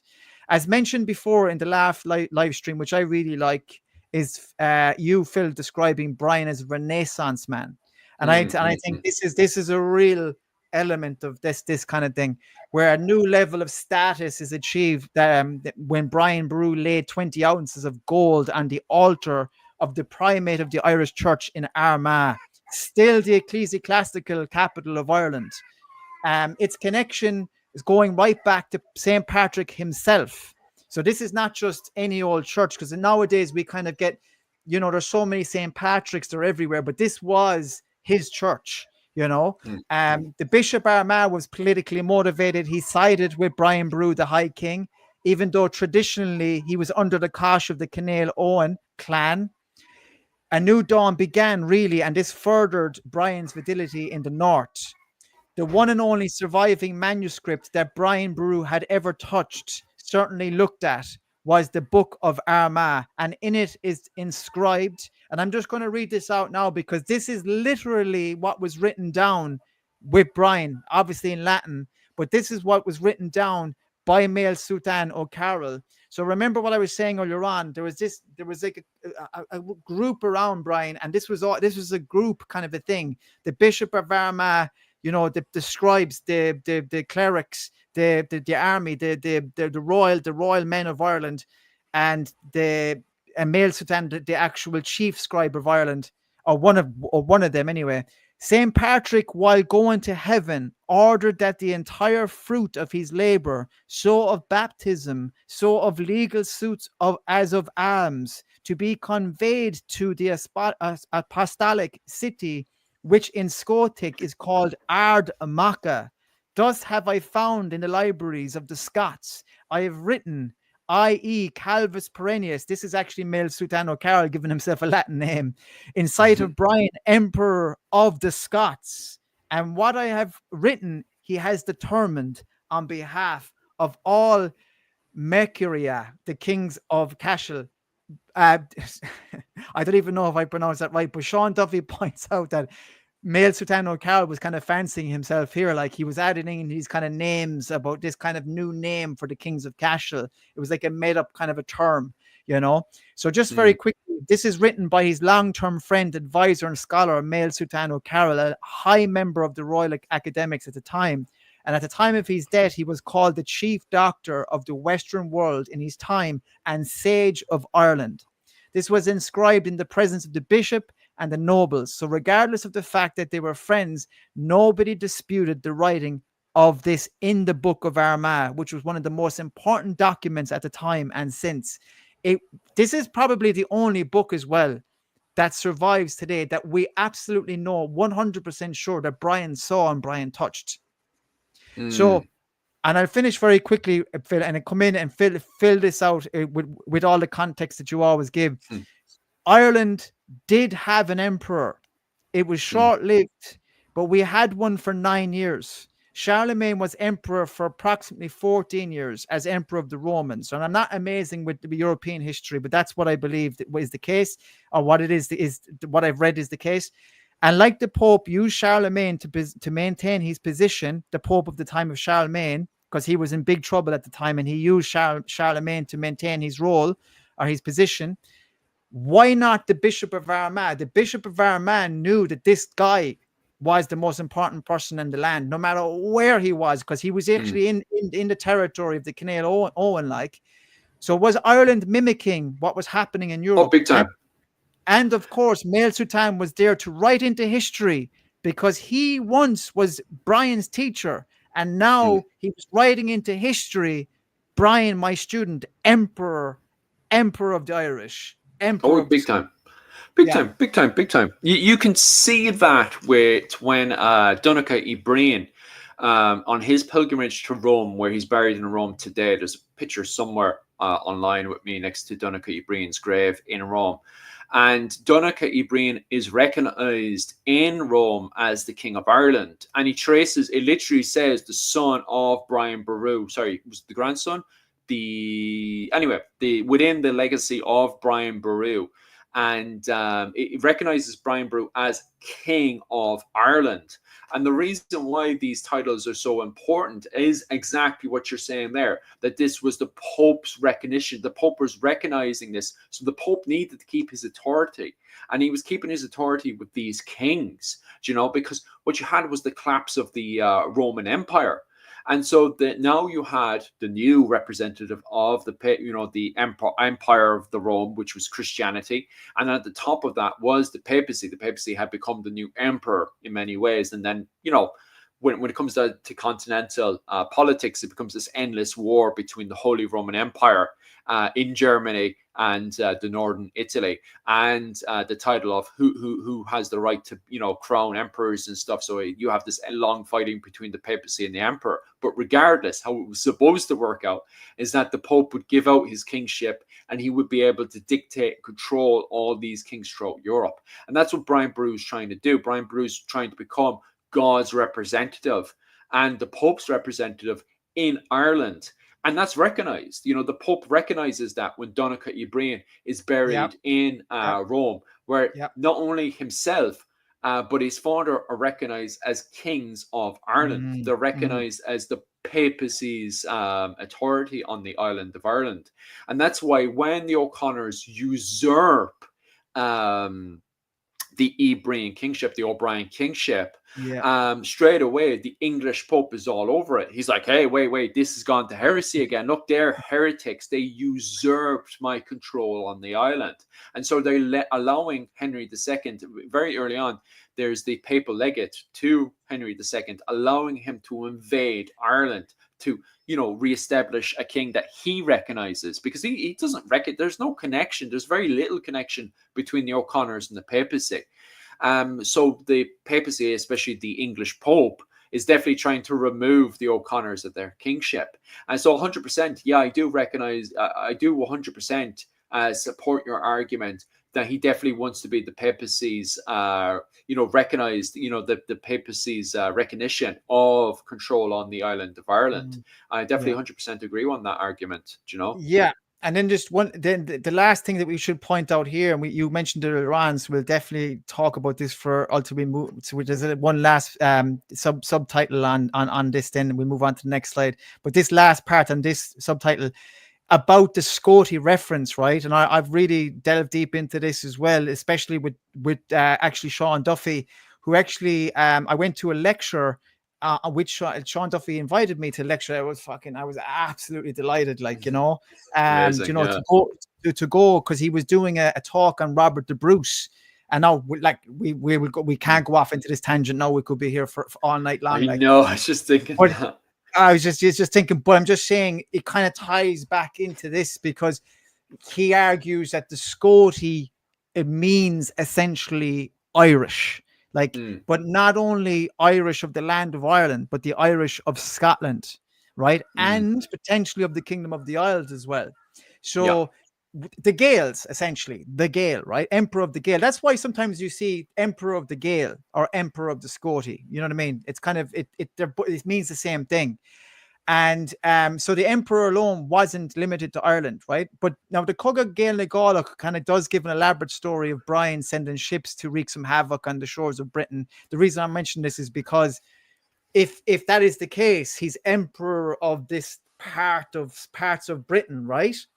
It's not outside the realms of possibility, though, that even though it's the Cogad Gael na Gaelach that's saying this, because Sean Duffy does actually say that potentially there was tributes coming from Scotland and little parts of Britain to Brian. But was he actually, sending many ships over there? Was Citric going over there for instance, from Dublin, via Brian, or because of Brian? Was there an element of raids being carried out on Brian's command? It's hard to know, but there definitely was something going on, Yeah. because later on, as we'll talk about, the Scottish royalty of Mar, which is actually on the fucking east side of fucking Scotland, like, which is way over the other side of Scotland, they come over and fight with Brian, like. So Mm. there was definitely something going on there, like, you know what I mean? Like, so what are your thoughts? We look at it from the perspective of Emperor of the Scoti, but do you believe that there was any sort of recognition of Brian as their emperor, or at least their high king, outside of Ireland? That's if you're talking about the the Scottish, from a modern perspective, recognizing Brian Boru and his reign, that's very, very complicated, because then you're going into a family by family basis, because we're going into the High Middle Ages now, where each family would have had their own allegiances either with the king, because it's not like Scotland was a free for all. They had their own king of Scotland. Yeah. Um, but at the same time, just like Ireland, just like England, we're dealing with High Middle Ages now. We're slowly leaving the early Middle Ages. We're going into the High Middle Ages. So there's a lot of kings who are kind of annoyed at their own monarchy and stuff. And, you can see that with Ireland. One of the best examples of all time will always be Dermot, and how he, went straight over to England to get those Norman mercenaries over and stuff.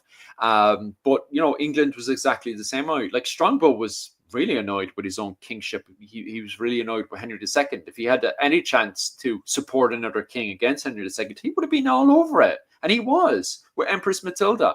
When Empress Matilda was doing her rebellion, he supported that, And you can see that with the Scots as well. When Edward I invades Scotland, there's loads of Scottish barons that switch sides and they support Edward I, So at the time, and this is the problem, is that there is no nationalism here. There is no nationalist flag flying, hey, we have to be a unified country. This is all about barons. This is all about families and the High Middle Ages. And so I do believe there may have been, and this is why it is a complicated subject, is the fact that you would have had families that would have supported the King of Scotland and his kingship, because, hey, I don't think the King of Scotland was in a very comfortable position right now. I don't think he was supporting Brian Boru, but at the same time, you would have had families that may have supported Brian Boru. And if there was any communication between Brian Boru and the King of Scotland, it would have been kept somewhat civil, as in like, oh, I'll give you a little bit of tribute, just to keep you happy and stuff, but I'm not going to give you the full shebang. And Brian Boru, being the man who has to have the biggest stick, may have been happy with that. Hey, look, you gave me tribute. Look, I'm king of them. Who knows? It's a complicated subject because it's the High Middle Ages. Until Brian Boru was able to step foot in Scotland and really put his foot down, who knows, Sadly, 1012, for some reason, 1012, Brian Boru doesn't decide to push into Scotland or York, which is all possible invasion points. Instead, he gets into a disagreement, but we'll push on to that Definitely, in a bit. No, it's amazing. Definitely more live streams lined up, I think. No pressure. Do you want to move on to the next slide there? Well, yeah, just one last part about there's one last thing about the southern, some northern kings give hostages but haven't all submitted yet. Brian returns. This is right after now this national kind of campaign, this whole campaign around Ulster. It's literally a circle. Like, he goes up and he comes back around to King Cora. He returns after a somewhat successful campaign of Ulster as the patron of Armagh, the Emperor of the Gael. But it is clear when you read between the lines that Brian didn't obtain full submission from all the Ulster kings. So he definitely received hostages from more than the kings of the Dal Fiachtuc and the Dal Nariadi. I can't pronounce that, sorry. But these submissions now sent Ulster into further chaos because rival clans began slaughtering each other's kings. This would give rise to Flaherty, as mentioned, would become a massive thorn for Brian. These Ulster lads were stubborn, there's no doubt about it. Flaherty of the Canale Owen, which was one which were the ones that stopped him in the previous campaign into North, would be absolutely opposed to Brian's rule, and this would cause Brian to begin more campaigns to Ulster. Essentially, we can move on to the next slide now. Essentially, the North. So yeah, as you can see, the Canale, Connell, and the Clone, they're essentially the ones left that haven't submitted to Brian. Everybody else has it, pretty much. So as you can see, Ulster is starting to be dominated, but it's just these two last major kingdoms and pretty much the rulers of Ulster, weren't they? Kind of at that time, Yeah, pretty they much. were. Yeah, Especially the Kenel Owen. Kenel Owen were the main rulers of the Northern Enel branch, and so they were seen as technically from. Well, it's getting complicated, especially when Brian Boru's now announced that he is, Emperor of the Gael. He is the official King of Ireland. So, technically speaking, like the O'Briens are now the dynasty that dominates Ireland. So, at this point, the Kenel Owen have become a part of the old system that's kind of rebelling. They're like, from their interpretation, hey, look, we're being usurped here. That's what's going on here. But the wider world doesn't see it like that because of Brian Boru's politics being so good. yeah. And okay, excellent. Yeah, the great stuff. There's one thing that, because I want to show a balance here as well, like that there was, and this is why I like talking to yourself and Mihal of Clans and Dynasties, because you give me that balance, and it's important, that you don't get into your own echo chamber, because there was a guy called King Murkertach, son of Niall Glundub of the O'Neills, and he had a similar enough endeavor to Brian Boru. Now, when I say similar, he did actually come down into Munster and do something kind of similar, but there's major differences. The actual campaign looks quite similar, but the difference is that when he came down, he captured King Calacan of Cashel, which we talked about in the last live stream, who was basically the King of Cashel at the time. Brian's father was King of Dalcash. And, this would have been connected to Brian Boru's era. What is interesting about this, and we talked about this beforehand, we didn't go into much depth, but the annals of Ulster, even though predominantly anti-Munster, actually start talking about Boru in a better light now, maybe because of his influence at the time, because they actually start writing about the campaign of Brian into Ulster as being far more grandiose than, say, of Murkertach, of their own crowd. But of course, that was a long time beforehand. But it's just interesting to see how things are being shifted, how politically things are being kind of the machinations of politics, how it's influencing the records and stuff like that, So big time, Brian, so it was clear now Brian was the most effective High King of Ireland, but there was still major work to be done. Brian, with a great host of men from Munster, Leinster, Meath, Malachy's Meath, Connacht, the foreigners of Dublin, the whole of Ireland, south of Armagh, they went on a clockwise tour of Ireland through Athlone, Ballyshannon, up to Donegal and around Ulster and back down into Meath in time for the Lunasa Festival. This showing of might sent the scribes into meltdown, and the annals of Ulster recorded it with such significance that it dwarfed Murkertach's achievement 60 years before. Something to note also was the lack of battles. It showed that the force was too big to take on, supported by naval campaigns. This was unbelievable stuff. It wasn't just lads coming up through choke points and everything. Look at naval campaigns coming around on the rear end, they didn't know where to look.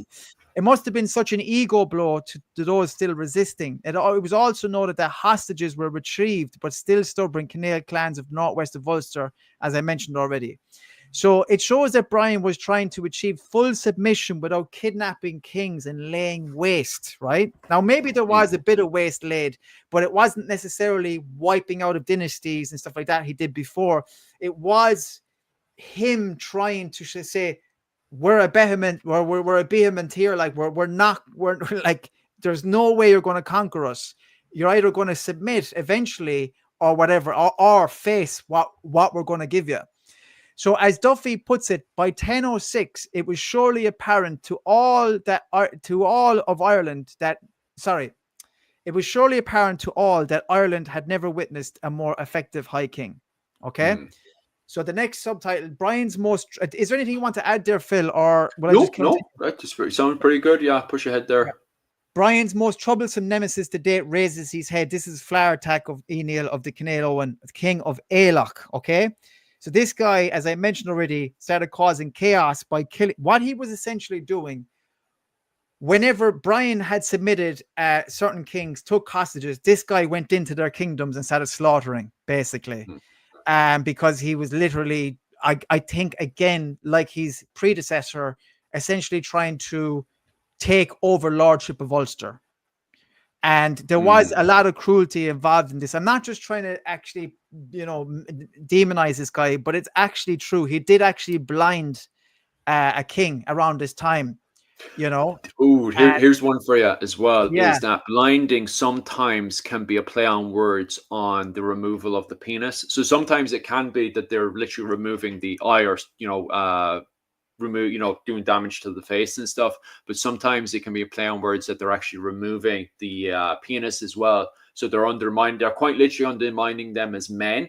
So then their own to it won't recognize them as the rulers, because this is the period of war bands where, it's the man with the biggest stick. So if you don't have a stick to play with, who are you to be ruling a war band? so it's So even worse. sometimes, So actually, I am yeah, going to so demonize him. he may have actually gone into the Tuatas and was going around removing men's penises. So Oh my dear in the God. height, so in the early medieval period, it could have been a case of that they were removing eyes, but at this point in history, going into the High Middle Ages, and it's not just Ireland. There's loads of spots that are going around removing men's penises. You see that in the Isle of Man as well, where one of the Irish Vikings, one of the Ustamen, removes the penis of his brother and uses blinding. He blinded his brother, but it's a kind of wink of he blinded him, the third eye, as they were hinting at, so he could Gotcha. be going around removing penises. That is so interesting. So I take it back. I am going to demonize him. It's very barbaric. It's unbelievable. But Brian would quell. So eventually, Brian would quell this guy's passions and undermine him by forcing hostages from him, including an abbot that he captured. Again, there's a sparse amount of reporting at this time, but eventually, Flaherty did actually hand over hostages to Brian, and this would have been a big step in submitting him and the power. So essentially, when he did that, he was admitting that it was like Brian was his superior. So essentially, Flaherty became Brian's vassal after this point. I'm not too sure. It's a little bit sparse with the reporting, but something happened in between those events where eventually he did hand over hostages. So several campaigns into the north will culminate with the handing over the hostages from most of Ulster and the full submission of Flabbertack of Flaherty, who married Brian's daughter. So this could be the reason why there's a lack of reporting, because there was a massive, huge extreme weather. Like there was a big events that happened in 1008 and a lack of activity because there wasn't much movement around Ireland, because they reckon there was either, I think it was a huge frost or some sort of weird scenario that happened in Ireland. So after that, though, Flaherty did come back on the scene causing havoc, and he was raiding Malachy's territory and Brega, the kingdom of Brega, which is actually, an old kingdom, one of these old kingdoms of the Southern Neils, I believe. So Brian Brian literally had to go back up to this guy and submit him. Like I think it's 3 times he had to submit Yeah, him. he did. So it's unbelievable. Like the muster of energy, like the patience that he had just to keep going back up. But again, I think that it was the last time he went up. He married his daughter. This was usually Brian's tactics. Like he did it with Citric before. We mentioned that in the last live stream. He did it with Cian of the Oanachta as well. And it should be noted again that it's sometimes, it's all about the men, but actually Brian in my timeline, this is where my interpretation is that this was his final wife, Dub, I think it's Kuleg or Kubleg, daughter of the King of Connacht.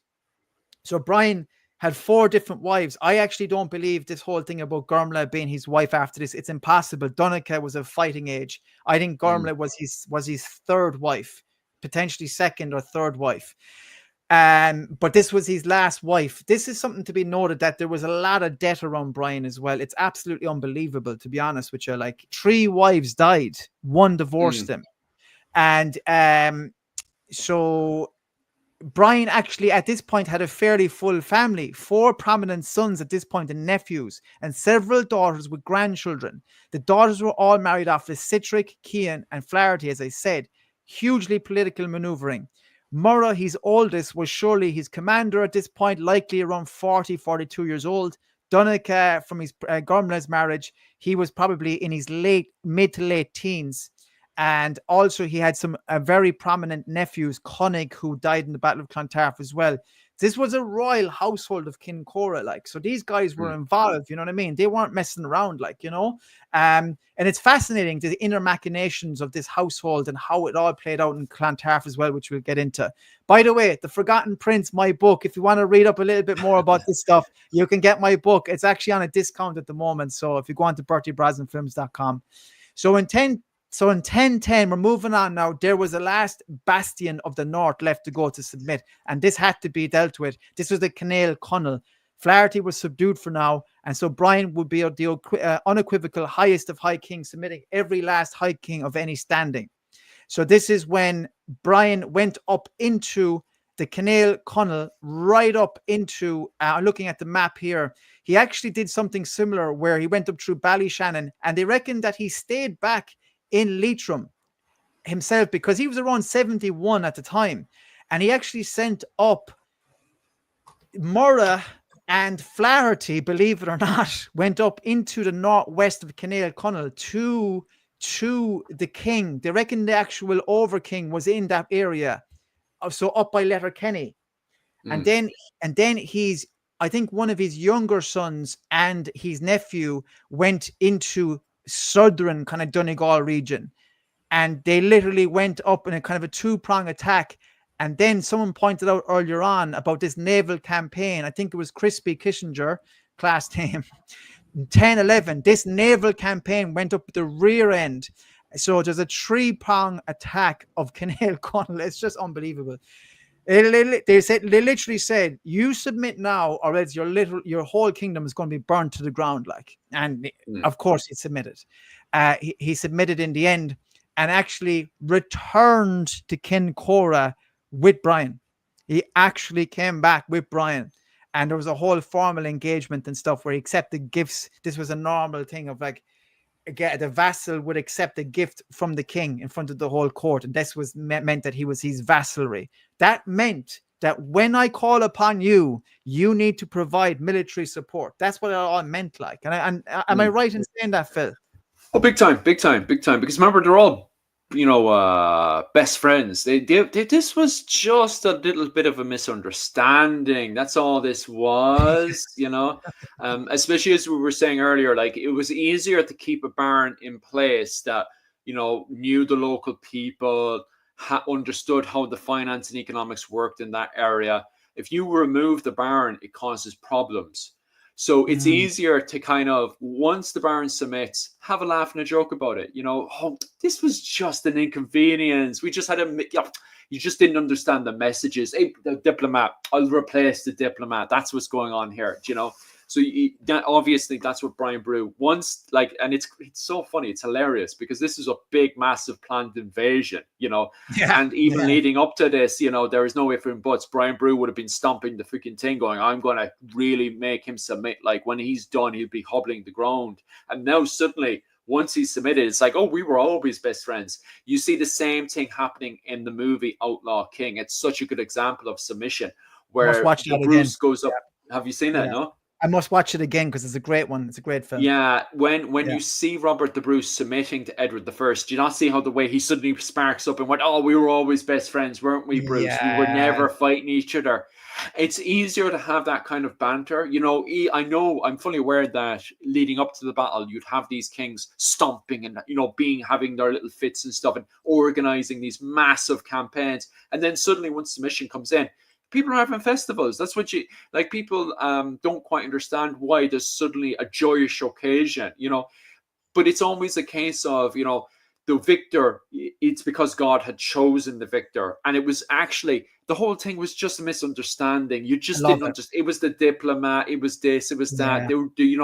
It's very rare that you would have an occasion where you'd have somebody who would continuously rebel, and it was easy for the was it the Kennel Connell to turn around and says, "Oh, we didn't understand." Sure, who was giving up the messages? The Kennel Owen, the Kennel Owen, huh? Yeah, yeah. You And know, I think this, and it's proven as well that like because Brian didn't actually have any pitched battles between 999 and 1014, and like mm, he doesn't go up there, like he doesn't really get into battles up there, so it would be easier for him to have that kind of mindset and that kind of tactic where it's like, listen, we're not up here killing, we're not. I'm up here to make deals. Like this is all yeah, like a oh, part big of. time, This is a new way of doing things. Well, you're just a part of this, like, and I think that's yeah, why and that's why I kept pointing out, like, say, like Flaherty and stuff like that. Now they're probably a lot younger, but I'm pointing out like they're kind of reactionary, and maybe Brian in early in his career, but I do think that was because of Mahon being killed treacherously and all that. There mm, was an element of him, going in and wiping out lads and stuff like that. But yeah, but I definitely think that leads like that emphasizes your point of like, come on guys, like just come down to King Cora. We're having a big thing for mm, about a month, like, we're yeah, going to yeah, yeah. literally, you're going to be But you the see, guest of honor, yeah, you can see that by the way hostage is taken. When we're reading the literature, we might take it seriously. So he took the hostage of a king. We think, oh, he Yeah, must be in the dungeon. He must be locked up. No way. yeah, yeah, Especially in yeah, Ireland, yeah. when they take you as a hostage in submission, the first thing you do is you go into the Great Hall, and everyone just has a laugh and a banter about it. Oh, you Yeah. got caught this time. Oh, well, better luck next time. And then they're I all love it. drinking together, getting drunk. There is no Love it. him locked in the dungeon, chained up. That does not happen, in the medieval Yeah, period. It's yeah, all just taken as a banter laugh. You just the letter, the diplomat. That's all. It's just a laugh and a banter. yeah, And this yeah, this is this happens throughout all of Irish medieval history, even towards the English. When they capture English hostages, they're not putting them in cages and stuff. In fact, the Irish, it ends up sometimes that they marry these captured Norman lords to their Irish daughters and stuff. You'll actually see that happening where it's like, oh, well, if you had a better community, do you know what? I'll marry my daughter off to you. Do you know that way? My daughter can, have a word with me anytime these problems pop up. yeah, It's a banter and a laugh. It's not a case of taking this campaign as it's serious. Don't get me wrong. When it's happening, it's very, very serious. Like Brian was probably having a complete fit. His big, massive, heavy fucking monster hands smashing against the ground and stuff. Like, why wasn't he the day that Kennel Owen was subjugated? Why wasn't he there? And then suddenly, when he subjugates them, it's like, oh, come down, marry a daughter of mine. We'll have a laugh. We'll have a few yeah, drinks. It's a yeah. banter. It goes into a banter from that point onwards. Absolutely. So, Mm, and definitely now, I think it's a good time to move on to like the actual what happened between 1011 and 1014 in the next slide, mm, where Brian literally goes on a building blitz. So mm, this is an island submitted under one rule. It never happened before. Let's just be clear, right? This never happened before where all the kings were submitted. Even if they did rebel fairly soon afterwards, it just never happened before. So now mm, I think because Brian's getting later in his age, it seems like he went into this kind of, real kind of massive movement of towards, rebuilding fortifications. There was a lot of places ransacked and destroyed and needed rebuilding. His chief residence in King Cora, where St. Flannan's Church today in Killaloe stands, that was all rebuilt. It was massive. It meant to be a huge palace. Like maybe it was mm, even rebuilt before this because he brought like the lads down from Kinnail, Connell and stuff like that, But it stands atop of a hill looking over the River Shannon, the old residence of Bale Baruma. The hostages of Ulaid were brought to this place. Imagine the splendor of it, But Brian, was beginning to build in all directions as well. So there's a lot of, potentially propaganda that would say there was a peace that reigned in Ireland around this time. Who knows? Maybe there was. Certainly maybe in Munster, because in Limerick, Tipperary, and places like that, there was many fortresses repaired, rebuilt, fortified. Cashel, of course, was fortified and rebuilt. Islands of Ireland weren't forgotten either, because there was plenty of cranogues for the scholars and the monks and things like that. They were important to Brian. The churches weren't ignored either. All the churches of Killaloe have remnants of Brian's past. I'm actually covering a lot of that in my video coming out this Friday. I've a series, Brian Boru series coming out based on these live streams, so I actually go into that as well about Killaloe. And actually, it should be mentioned the year before, 1010, Brian's older brother Markin died as head of all clergy of Munster. So he, not only Brian was like elevated in the ranks of things, Brian's brother Markin was the head of all clergy in Munster when he died. So like Brian, he was an Just to ambitious butt man. in with you there, Yeah, Bertie, there's a yeah. few people dropping off there because it's getting very late back home in Ireland. We'll be covering the rest of this and then we'll be going on to the Battle of Clontarf. So if you guys are dropping off there, make sure you get back to us definitely later on and stuff. I'll actually post a link up on this on my post. I have it already up on my post, but I'll post up another one and I'll try to advertise this back up again in case you guys forget. So thank you so much for the guys that are dropping off, and for the people who are staying on, thank you so much for staying on for myself and Bertie's presentation. A lot of work has gone into this. Goramila Mahagwiv, Guillermo Corja, thank you so much, everyone. Honestly, I say it from the bottom of my heart. There's a lot of people that stayed on with us and are commenting there. Thank you so much. And look, this is going to be forever on our channels. Like as I said, the stream from last week is on Irish medieval history. This is going to be on my channel. Come back and watch. Just skip ahead and watch it. And thank you so much, everyone. So we'll just continue on into the night like the men of old did the Battle of Clontarf. We were literally we won't get a wink of sleep tonight because we have to get into the battle. So anyway, look, I'll skip ahead anyway. So he was rebuilding. So then not only was he rebuilding the fortifications, and I would like to think that this would have continued up into Ireland potentially if peace reigned for a while, but that wasn't to be.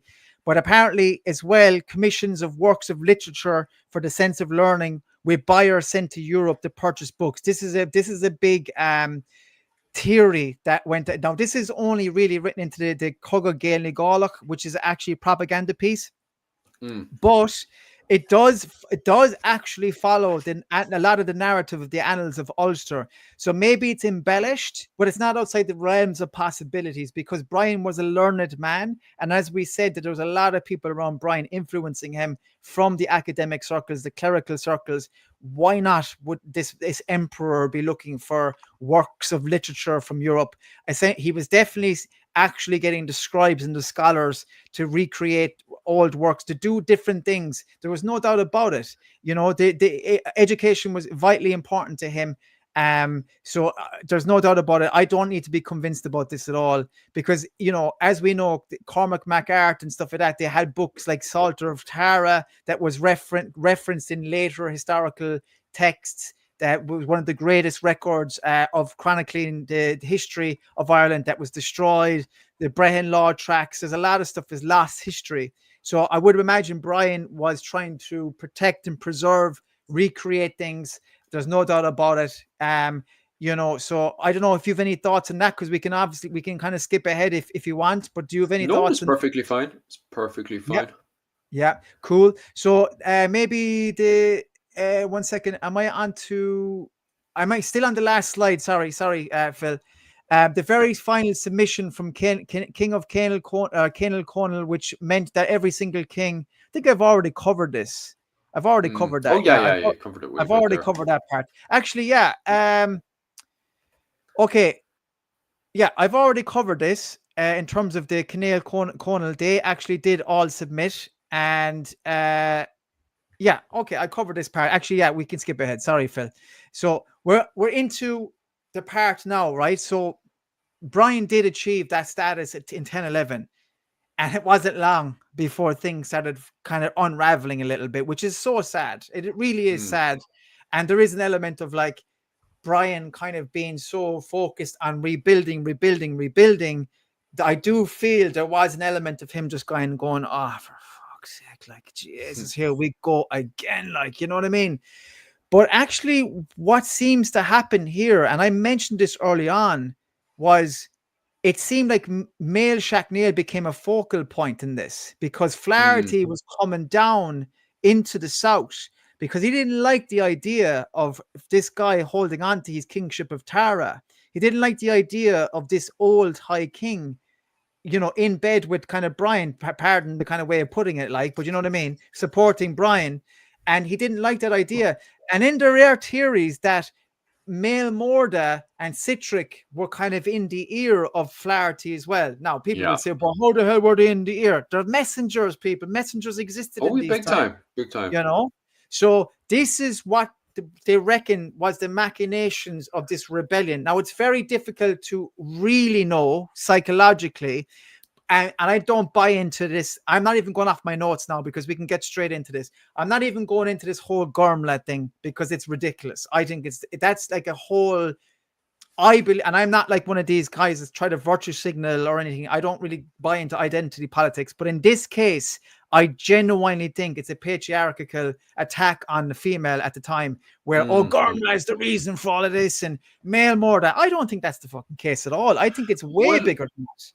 As a lot of academics will point out now, it's actually at the time itself, there's no negative literature written about her. It's actually the Scandinavian sagas written 100 years after the battle that paints her as a villain. It puts all the blame on her. And what's also interesting about the Scandinavian sagas is the fact that they ignore the amount of finance that was going on at the time.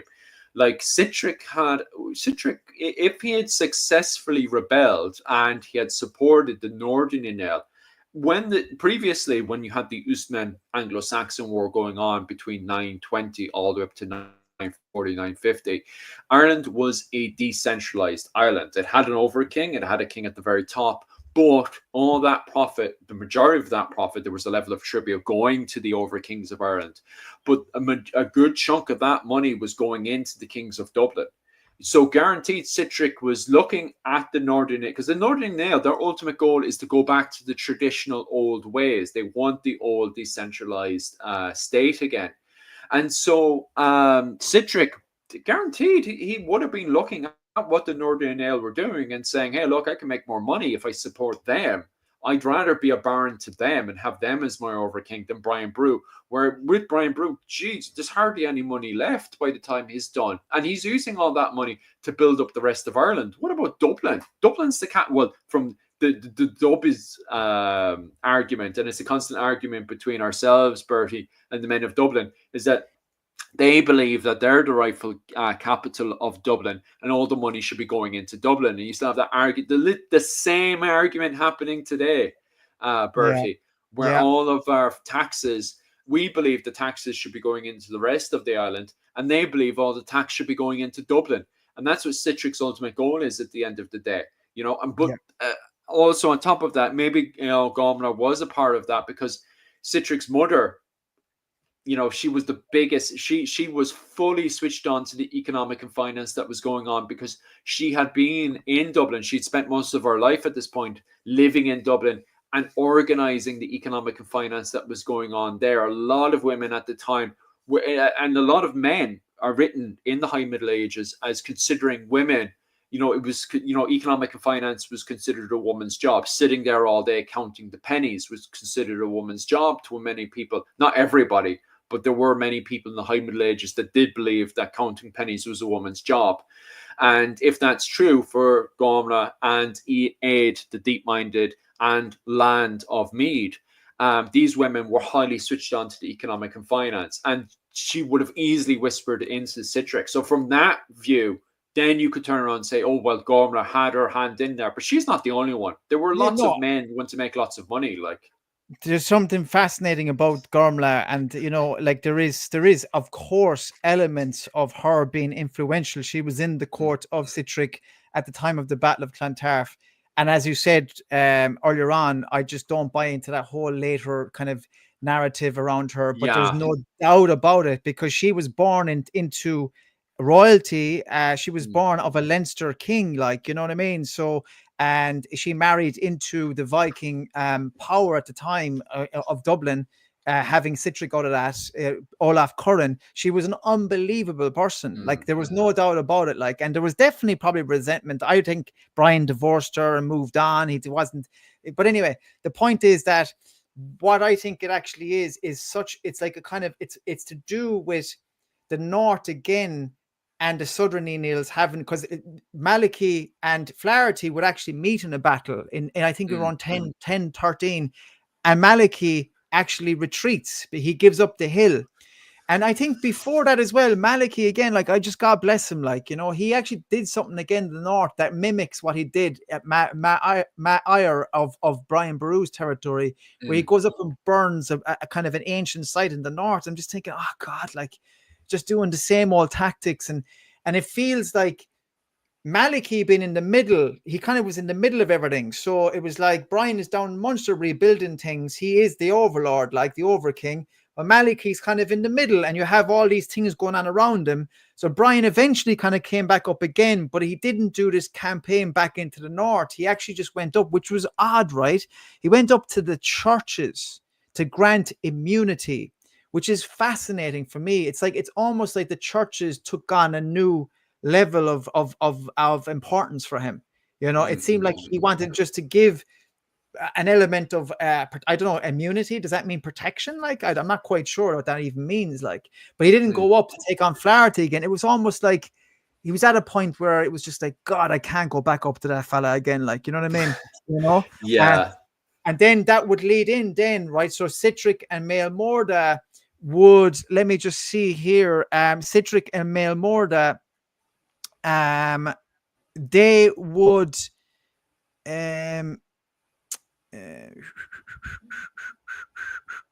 sorry, no, Phil. No, take your time. You see, okay. So Citric and Maelmorda, right? So we're in around the territory of 10, 13. As we've mentioned, there's rumblings again from the north. Maliki's being a bit weak again. Brian's kind of busy enough with other kind of ideals, kind of things happening because he's the new king.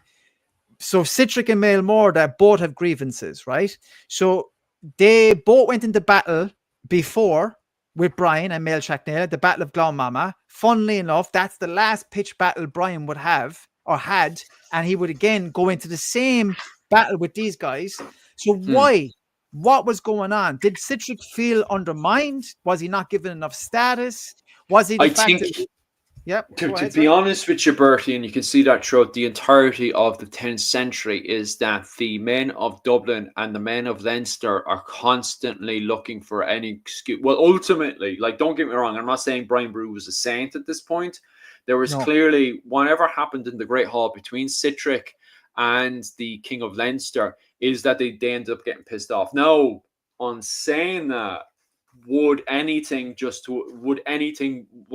used there just to set them off? I do actually believe so, because Citric and the King of Leinster had a lot of money to gain by going back to the old system. Centralization for them was going to cost them a lot of money. They were going to lose out on a lot of money. A lot of that money would have been moved out of Dublin and placed in the rest of Ireland, and we can already see examples of that happening with Brian Boru already. And so Citric would have been looking at this going, supporting the Kenlowen and getting them back on the kingship again. That seems like a way better thing. Or maybe if we look at the even bigger thing, and I know you're still doing reading into this, and you've kind of, hinted at this before, but maybe he's looking at the king. The King of Denmark is starting to invade England. He's starting to take territory in England, and he's starting to take over England. He becomes King of England in 1016. Maybe he's looking at the King of Denmark and saying, I wouldn't mind jumping into bed with him. I'm a Viking, he's a Viking, and for a very long time, people have thought that maybe Citric was bringing in a new Danish invasion into Ireland. And you do have a lot of sources, even in the 20th century, looking at this from a nationalist point of view of Citric being a Danish man.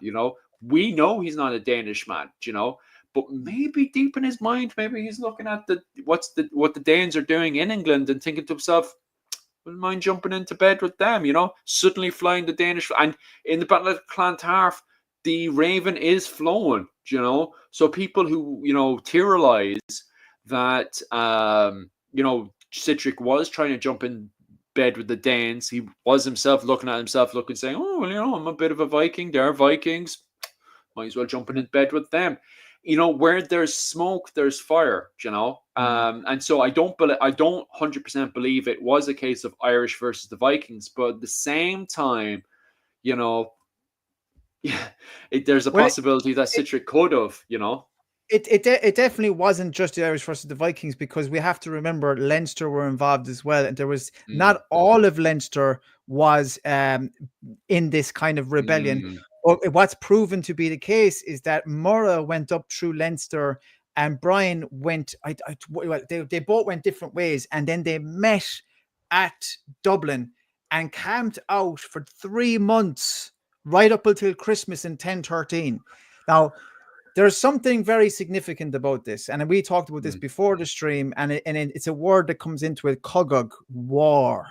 Like, this is not just a battle, this is a war, and this is not just in the Cogog Gael na Gaeilge. This is written into the annals of Inishfallen, pretty sure it's the annals of Ulster, and these are the closest to the time of reporting of the event. Cogog against the foreigners of Dublin and the men of Leinster. So it isn't an Irish versus Viking thing, but it is certainly taking on this world of, or this idea of Irish versus the Irish versus the foreigners of Dublin and beyond. So Brian camped out for 3 months. 3 months. 3 fucking months. Like, that's now until the end of July. You know?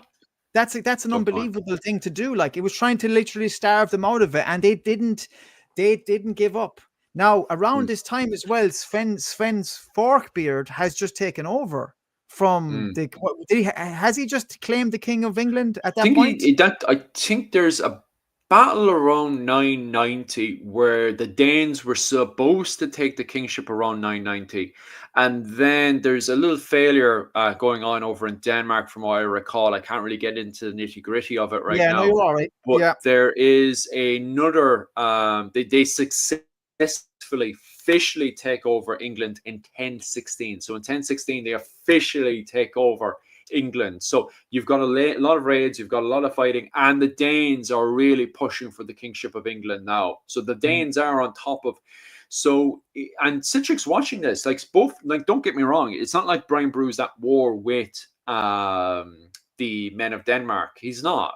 He actually fully supports the Danish king because he sees him as a Christian king. And Brian Boru's making a lot of money with the king of Denmark, and so is the king of Denmark to Brian Boru. So the king of Denmark, from what I can gather, is not trying to usurp. He's not trying to undermine Brian Boru. They have a really good relationship because they're making lots and lots of money. But maybe Citric is whispering in the ear, maybe he is going into the halls with the Danish and thinking to himself, like, or maybe Danish men are coming into Dublin and he's having meetings with them and going, oh, what's the King of Denmark up to? Like, how's his campaigns over there? But he's probably doing the same in Norway as well. He's probably having Norwegians in his great hall, having the same conversations and stuff, poking and prodding, seeing, can I switch allegiances and stuff? That's the name of the game as well at the same time. Like, it is called the Game of Thrones for a reason. Like, and as well, yeah, exactly. And as we mentioned in the last stream as well, Citric was banished from Dublin for a while after Glen Mama, and he actually negotiated himself back into the kingship. But while he was gone, he was like literally, probably more or less on the Kingdom of the Isles. Like, that's probably the case, or maybe York, right? So, like, conversations were had, like, what happened to you? Oh, this fucking High King Brian Boru, and at this time as well, Brian is after, like, this is 15 years on, like. And like, maybe he fancies his chance. This guy is getting old. Like, like, we're after taking on Malachy here. We're after Flaherty's. Yeah, do you know what I mean? Yeah, so, because like, you see the same thing. This is what undermined the previous centralization in the Ireland with Mael Shocknall the First and Flann Sinna, is eventually they did get old. And then the moment they're old, the blood is in the water. You see every single Tuatha rebelling left, right, and centre. You even...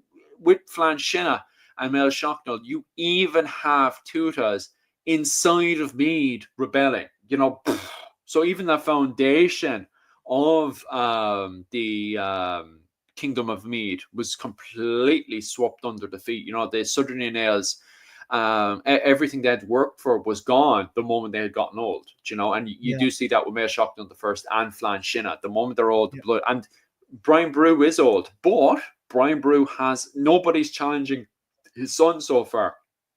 It's during this battle that everything unravels. So I have a question here, and I need to answer this because I actually believe I'm not living that far away from the exact location. If I'll be perfectly honest, it's the exact location of the camp.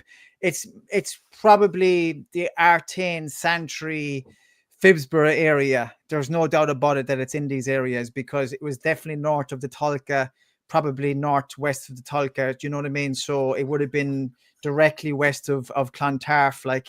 So, and they reckon it was around Tormar's Wood. There was probably a lot of woodlands around it that we don't know about, but definitely Tormar's Wood, which is actually harking back to the old pagan gods of the Vikings, because they actually named it Tormar's Wood.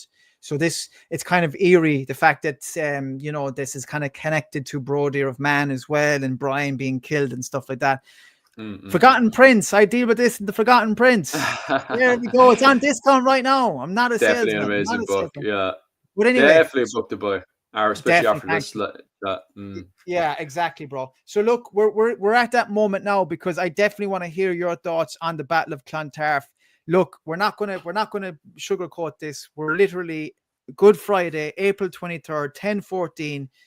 Brian had already returned back after he went home at Christmas time, 10:13, and then he came back. This is like this is not a mess where nobody's messing around at this point. This is all talked about. We're going to have this thing. It's called a war. Like, it's literally like a huge event. So Clans and Dynasties, definitely check out Clans and Dynasties video, which clans fought at Clontarf, as well, because it's a very good video. Almost 2/3 of Ireland are represented by their clans in it. Most of all of Munster, South Connacht, a lot of Leinster, a part of Leinster, a lot of the Meath, North Dublin area, right up until South Ulster, are represented at the Battle of Clontarf. Micheál does a great job at that. Now, that's not to say that they're all the men from those areas, but there's definitely clans and kings from those areas that, if you are from those areas, it's likely your ancestors fought at the Battle of Clontarf. So, Phil, do you know what I'm going to do? I'm literally going to hand this over to you right now because we want to know exactly how this battle played out. It's a pitch battle, 15 years on from Gloucester. This is the final battle of Brian Boru's career. He hasn't had a pitch battle in 15 years. What is different about this battle? How did they do it? What are your thoughts on it? And I'm just going to grab a glass of water. Yeah, while you do that, I'll just talk about the approach into Clontarf. Right, so when the men are marching from the Cashel area where the war banner would have been called, it's also, keep in mind, this war banner is called very, very early. Technically speaking, the war banner should have been called in May. May historically is the time when the war banner would have been called, traditionally, because that's when the cattle would go out to pasture, and that's the start of cattle raiding season. And so from there, those would have been the times of good weather, well, which is difficult, which is very arguable given that you're talking about Ireland here. But regardless, that was meant to be the time from May 1st all the way over to Samhain, from Halloween. Those were the times that you would have had the cattle out to pasture, and from there the cattle would have gone out, and we would have had our skirmishes, our battles, etc. over the cattle. However, this time around, because Brian Boru is trying to crush this rebellion, he's called the war banner early to raise those war bands up as quick as. So the winter has gone away. Brian Boru sees the opening in April. He's called the war bands at the start of April, and they're able to march in coming into the 23rd of April. They finally appeared, and they appear from here. Let me see. There we go. So from here, you see Brian Boru's forces marching up into this area here, and from there he's capturing all of these settlements. Now remember, Brian Boru is here with a marching army. He cannot just wander his army into the forest line, because this is a not conservative. I am thinking about it's an army that's designed specifically for battles. It's not an army that's designed for cattle raiding. It can do skirmishes. There are men in there that specialize in skirmishes, but you have to think this is a military force that is only there to march on the roads. So you do have roads. There is actually wooden roads built in Ireland for marching, and they are built. And so they would have gone up the roadside and marched either on the roads themselves, which are wooden, which are very helpful for the chariots. So the chariots would have came in as well behind them with the baggage, with everything else that they needed, which is all the extra spears, all the extra shields, and they're going to need it because this is going to be a humongous battle. Maybe Brian Boru himself doesn't know how big this is, but he's going around and he's cutting all of these main spots here because he's actually preparing for a siege. Maybe he wasn't preparing for a battle itself. This is what's going to turn into now in a second, because he's marching up the Fingal and then he marches over here. He sacks the place, but he puts forces in there to make sure that there's no movement. And from there, he's getting his patrols out, and they're patrolling the route that he's now put in place. And from here, he's coming into the last bit where he would have then gone into Dublin, and then he would have started building his trenches, and then his ships would have came up, and his ships would have blocked the port movements. And then Sihtric would have then been put into a summer siege, which would have been way worse than the winter siege that he was already trying to survive before. That's the original plan for Brian Boru. Regardless, that doesn't quite happen, because then you had the arrival of the foreign Vikings, the Viking mercenaries who appear, and then the men of Dublin and the men of Leinster who had been inside of the walls of Dublin. They come out and march, and they start to organize themselves in the formations here. So both sides at this point can see their formations. Their formations are starting to line up, and it's at this point you would have had what the mythology calls the Fenian, and you would have had what is written in the documents, the kerns. The kerns would have gone in between these formations that are happening, and they would have been calling out their slurs. They would have been throwing javelins over people's heads, which is a great insult. If you throw a javelin over someone's head, it's a huge insult. And you would have had duels before the formation would have been fully formed and diplomats would have gone out. You would have had people, hot-headed people, started dueling amongst themselves from different sides. And most of them would have been the kerns, referred to in the mythology as the Fenians. And they would have been very light armored. Perhaps because of the fighting style that's happening specifically today, they may have had gambesons, they may have had riveted mail, but we'll talk further into that in a bit. Right, so number one question I always get asked is, did the Irish fight naked? Then on top of that, a lot of these references go back to 300 BC. So they don't even use references from the period itself. They use references from northern Italy in 300 BC, where this style of fighting was very effective against peasants. However, in the Battle of Clontarf, although there are arguments made that the Irishmen would have gone into battle naked and then would have fought naked, trying to penetrate into the Viking side, as the argument goes. The problem with that is, looking at the kit and the finds that we have in Dublin from various archaeological finds, we find that that's insanity. It's completely insane, because if they were to run into the lines of Sihtric and the men of Leinster, what would have happened is they would have been met by a wall of spears. He would have ran into a wall of spears. The entire force would have ran into a wall of spears, and they would have died. They needed armor to survive this battle. If you look into this, this is a big open field. It's very conventional warfare. We're not dealing with guerrilla warfare here. It's conventional warfare that Brian Boru had both the economics to do and had to, because that's the style of warfare that you see in Leinster. Leinster constantly has more conventional warfare than guerrilla warfare. And so this style of warfare of having formations built that were naked would have been insanity. And then having them push into the Viking lines or the men of Leinster lines, who would have had a spear wall up, they would have been impaled. They would not have survived. So that's insanity. Furthermore, which is a much more better argument, how far, just quickly answering this question, how powerful was mental warfare? Guessing not much, given they're running into spears. It's an interesting one to ask, because although I do believe that the majority of the kerns who normally would have gone into would have when they say naked at this period, they're actually meaning not armored.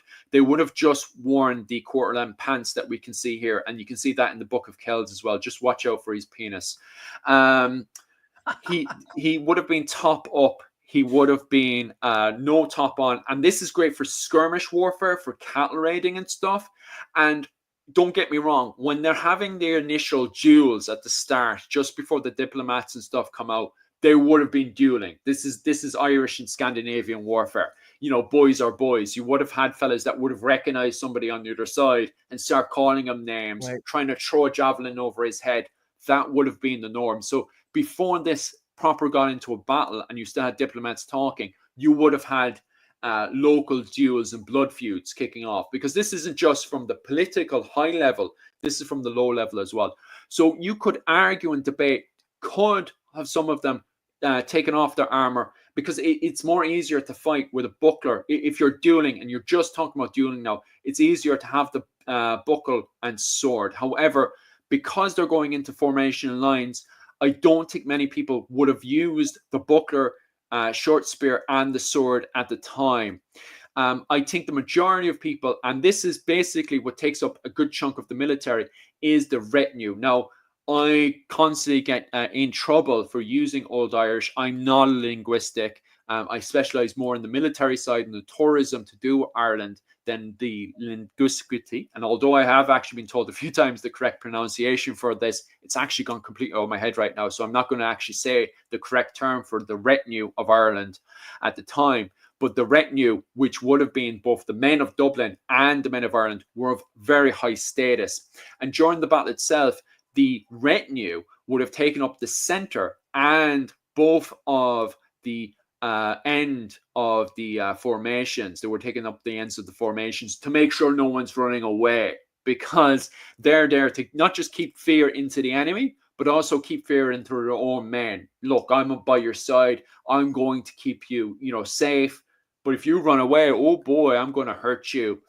And as you can see here with the Norwegian finds in Norway, this is a very, very good example of what people would be wearing at the day. This is I can't remember the specific find itself that's in Norway. However, this is the standard helmet that you would have seen with much more of the expensive elite, a lot more of Brian Boru and the men of Dublin's, and a lot of the hierarchy kings. Their formation, their war bands would have been having this full goggle helmet here. And this here allows full rotation of the head, full comfort of the head, and would have also stopped swords and spears penetrating and cutting the neck, which is very important for Irish style warfare, because head hunting is a huge part of Irish warfare. You would have had lads, although they're supposed to keep to their formation, some lads would have been very brazen, and if they seen the opportunity, they would have tried to cut the person's head off. This prevents the swords from cutting the head off, and also prevents a lot of damage from the spears. Now, don't get me wrong, there are spears specifically designed like needles to penetrate the riveted mail, but it's very difficult to do so. And you were seeing here as well with this helmet, the nasal helmet, then it's also very difficult to cut off the man's head. And so this would have been much more of the dress of the retinue of Brian Boru and the men of Dublin and the men of Leinster, who would have taken up both the ends of the formation and the center of the formation. I just want to come in quickly there, and Phil, just very quickly, just to kind of bolster your points, pardon the pun, but it's so refreshing to see you talking about this, because the amount of times in comment sections and the amount of private messages I've gotten saying there was never any riveted mail worn by Gaelic warriors, there was never this, there was never that, even kings. It was ridiculous. And I said to you last time, there was a woman that I was dealing with for the film we were meant to be making. She's she is a well-read, educated person in costume design. She's a NIFTA award winner, and she knew that they wore riveted mail. Yeah. But it's amazing how many people, and they actually refer to loads of these historians and academics that say this. I'm just shocked. But you're literally telling us that. No, they wore chainmail. They had to. It's insanity. It's insanity. Yeah. They would have looked at formation there, the open ground and stuff. If they went, and the quotation that people use is from northern Italy in 300 BC, Yeah. If that tactic works because they were using it against Roman peasants who would have not have kept into formation. And the reason why they did it against the Roman peasants was to knock them out of the formation so they could quickly circle around them. No, these guys are battle on the day of Clontarf. Both sides are very battle hardened. If you don't Yeah. did that, they would have died. And when I go into greater detail, I'll show you. Now, don't get me wrong. Are people dressing like this on the sides or in the back?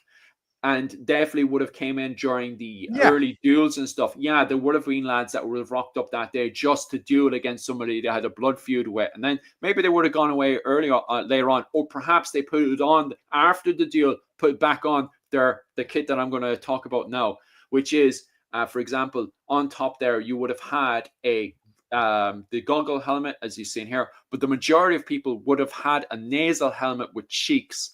As I was saying before, the constant fear of decapitation is there. So you have a lot of cheeks in both the Isles, just off of Ireland and stuff. And it talks about it in the Orkney sagas and in the Finn cycle as well. It talks about this constant fear of decapitation and these talking heads as well, which is brilliant, well worth reading about and stuff. So you have the armor, the helmets and stuff we have found close to Ireland, not in Ireland itself so far. We haven't found a perfect early medieval helmet quite yet, but the description fits in perfectly for what's going on. It's very much not only there to protect the head, but this constant fear of decapitation. So the Norway find and the so this is an the Anglo-Saxon helmet, which is very similar to the Norwegian helmet that we have, and guaranteed. Yeah. Proper excavations haven't been carried out at all, in many, and that's the reason why we haven't found things. That's just my interpretation of it. I don't know what you think of that. Would that be a fair estimation? There's so much more compared to England. No, don't get me wrong. There's work there, but compared to England, I fully agree with you. There's way more work that needs to be done, and even with the little work we've been doing in England, we found so much. But my next point being is that the retinue, so you would have had stages. The lower stages would have had just this helmet, or if they spent the winter now spending their money on drinks, selling their helmets and stuff, no helmet, which, insanity, completely insane for what's just about to happen. But the majority of men would have had this nasal helmet here with the cheeks in place. The higher end would have had this sort of helmet here, which would have been blackened with wax, right? Which would have made it much more stronger and also resilient against rust. So this was blackened with wax when it was being created by the blacksmith. The blacksmith knew specifically how to add wax into that to give this blackened, which makes it way more terrifying and much more of a scarier, terrifying helmet to have. And then on top of that, this is an Anglo-Saxon find, which is so similar to the finds that we have in Norway. And here we can see all of that done out finally, which you would have seen in the Battle of Clontarf. You would have seen, there we go. So instead of having this Anglo-Saxon design we have here, you would have seen more of a Hiberno. Now, this is going to hurt a lot of people's hearts, but in fact, the popular design in Ireland at the time wasn't the Hiberno style that we see in the 7th, 8th, and 9th century. It is in fact a Hiberno Scandinavian style. It's a mixture of both what was going on in Ireland before and what's the fashion that's now happening in Dublin and Waterford, because the popularity of the finds, because Dublin and Waterford now have become they become bigger sites than the monastic settlements that we had in Clonmacnoise and in Armagh and stuff. Back in the golden age of Ireland, Armagh and Clonmacnoise, they were the main places to go to do your shopping. Now Dublin and Waterford has become the main spots to do people's shopping.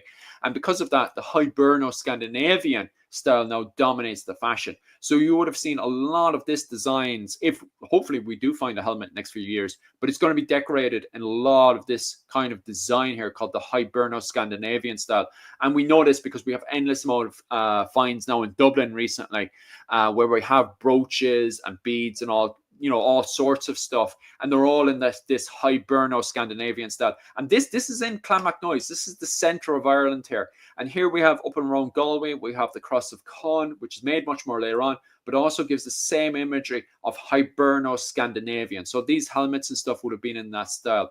And also we have this style here, which would have also seen, so this is the lower classes would have had an under tunic, which would have gone under all of the armor. And this is what the majority of people would have worn. So they would have had the nasal helmet, and they would have had this under tunic here. However, the higher the classes, they would have had this embroidery in their under tunic. And also, if you can see here, that's a picture of me, they would have had silk as well, which would have really shown them as much more high status. And they would have also had bits and bobs like, you know, the jewelry around them and bits and bobs to show them as a really high status kind of person. And so that's the men of Ireland. The men of Ireland and the men of Dublin would have really shown off their wealth, because these were professional retinue. They were professional war bands for the kings of Ireland. So they would have really shown off their wealth and dominance. And also added into the fact that this isn't like the conquest of England and stuff. We've now gone from the golden age of Ireland, from the saints and scholars, into the economic golden age. So both sides are very much showing off their wealth and power, especially since we were saying earlier that this is Brian Boru showing off, you know, his dominance to the rest of the world and the wider world. Did they whiten art? No, I haven't come across any reference of that. I think those references mostly come in around 300 BC. So it goes back to this earlier reference of 300 BC. This is the Battle of Clontarf that's happening in 1014. So that's about 1,300 years before this battle kicks off. You could argue with this kind of hairstyle that we see around the 9th century. However, the majority of the hairstyles at this period is actually to shave the back of the head. This one's slightly closer to it. So you would have shaved the back of the head hair and you would have let the fringe grow forward. That's the popular hairstyle at the time during the Battle of Clontarf. So you would have had somebody there grow their head back and shave. They literally would have got their whatever they were using and used whatever scissors and knives and stuff to shave the back of the head during this period. In naked fighting, did they use their... Oh, that's gone again. Okay. I'll get back to that in a second. No, I'm going to get rid of that person because he's causing a bit of issues. Yeah, no, he's been sending just a couple of things that I wanted to ask actually. No problem. Well, like, so you know the way they went around the battle at the beginning. So they Clondalk and Kilmainham, and then they started burning out the likes of Finnegal and Howth. Now, what I interpreted from that, you can literally tell me I'm wrong if I am wrong. What I interpreted was like if there was any sort of breaking through the lines of the mercenaries, that they literally had nowhere to go afterwards. Yeah, big time. Was that it? Oh, brilliant. Yeah. It's not just that. It's a show of dominance. Like they're looking to siege Dublin and they're very quickly subjugating and they're stripping this place down because some of these retinue and also mercenaries, they may have actually been in those local areas and they're very quickly trying to strip them down. So these guys, there may have been a guy in Fingal, a lot of lads in Fingal that were like, oh, Jesus Christ, and suddenly ran into Dublin. And also this is pissing them off. They're looking to really get their own back because, you know, the men of Munster, the men of Ireland, have basically gone off and, you know, done an old diddle to their wives and daughters and stuff, and also burn these settlements as well. So it's not just a show of strength, it's to really annoy and piss them off, because what's about to happen is they're about to go into formation. And you have to hold formation. If you're pissed off and you're trying to kill as many people as possible, you're going to get yourself killed because you're going out of your formation. And I think that's something people need to remember as well is that whole area was essentially the Dublin kingdom. Like they were like almost like the vassal villages of Dublin. Like, you know, they provided the food and provided all that kind of stuff. In terms of the battle, do you have much more to say about the battle? Because I want to ask something at the end. So when you're finished talking about the battle, I'll just go through the armor and stuff, and then I'll go through the battle itself. Just to another argument that I had. So under the riveted, I'll cover the riveted mail and stuff in a bit. But under all this, then you have what's called a gambeson and under armor. So first off, you put on your under tunic, and then you put on your gambeson and arming cap, right? So just before you put your helmet on, you put this. You can see actually the arming cap here under his helmet, and that goes on under. Now, I had an argument the other day with somebody who was arguing that people didn't have this on. Oh boy, there's a lot of people that do full contact fighting in Poland. They put all of the kit on and they have actual swords that are being blunted, and then they hit each other full force in a place called Wolin. a huge, massive Viking reenactment between the men of Poland and the various mercenaries that come in with the Rus. And it's a massive event, happens every year, absolutely amazing event. However, I can assure you, although it doesn't cut and penetrate, if you get that smack off a sword, a spear, a Dane axe to the head, you're going to feel it. Especially one, we'll talk about it. I'll show you that in a bit. Now, a Dane axe to the head, it will knock you out. You know, if you just have a helmet on and you do not have padding to protect your head and your body from these constant poking, prodding, and smacking, because they're not looking to just hurt you, they're looking to kill you, which means you're going to get bruised up. If you do not have under protection under that, you're going to get bruised up very fast. And remember, you're meant to be fighting for the whole day. And so it's one thing for you to get killed, but if you're bruised up to the point where you can't fight, you might as well be dead. You're no good. You're useless. So although there's people out there that say, hey, look, we don't have enough finds to prove that people in the Battle of Clontarf were wearing gambeson, I'm telling you, you would not last very long. If you don't have that under protection that's protecting you from CTE damage to just the bruising of the body, you're not going to survive very long. Just pointing on to that as well, you also have riveted mail. So that would have been the shirt then, the famous chainmail as Hollywood would call it, but in real life was riveted together during the Viking Age. That goes on over the gambeson. Sometimes and that's the same thing with the gambeson. Sometimes they cut off here. Sometimes you have it going all the way down to the sleeve. It's the same thing here where you have it either at the t-shirt level or you have it going all the way down to the sleeve. Depends how much money you have. And on top of that as well, brass at the edges. Now, this isn't a case of brass will protect you. It's to show off your wealth. Because if you look at the next photo here, we can see a noble person here. And he's got all this brass at the very bottom now, and also the silk at the bottom and stuff. So this is really there to show off his wealth. It looks class, like, in fairness. Yeah. Now, this looks very tight on him, so maybe he stole all this kit. Because it should look really, really awesome and really looks really good. This looks very tight on this fella. So maybe this was all made when he was a child, and he kind of like he looks like it looks a bit short, all right. Yeah. So maybe this was all made when he was much more younger. He was probably 15 at the time, and you know they were getting ready for this great siege in Dublin in about 1013 when all this was made, and then suddenly over the winter, and he suddenly had a growth spurt and grew out of it for the Battle of Clontarf. Maybe that's what's going on here. But this is exactly how you should look going into battle, with the gambeson underneath, the riveted mail, the protection at the heads with the Norse helmet and stuff, and obviously the shield and the spear, and then his secondary weapon, the sword, and then finally the sacks here, right? So that's how you should look going into the Battle of Clontarf. Now, there's huge debates and arguments. Did scale armor actually exist? And once again, for the Battle of Clontarf, there's a huge argument. Did Brian Boru wear scale armor or not? Now, I personally haven't done enough reading into this. However, the Celtic Templar, myself and him, have done a recording on this. And maybe if Celtic Templars in the chat, maybe somebody can request for him to go into further details about his argument. However, it's not just himself. There are lots of people that argue and debate. Did Brian Boru, at the start of the battle, was he there, just as we can see Constantine here, was he dressed in scale armor? Okay, so that's a huge argument. Obviously, he would have had the very fancy, as you can see with the Anglo-Saxon element here, he would have had the very, very fancy helmet showing off. But with that, did he have scale armor? I'm not there to prove or disprove it. I just want to highlight that is an argument, and one I personally need to definitely read more into.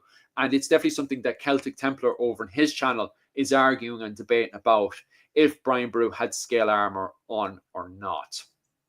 Okay, so getting into the actual formation itself. As I was saying before, right, this is the formation. So imagine, right, both sides have gone into this formation at the very start of it. If you were naked and you ran directly into this, you're going to die. You know, and good luck even trying to get past the shield, you know. So you would have most likely been impaled. And if you would have bounced off the shield, you would have had a person behind him then poking you. Going naked and running into this is complete insanity. And if you look into the actual formation itself, at the very start, this is designed to be line on line fighting, and there's endless amount of sources to support the fact that there was no breaks.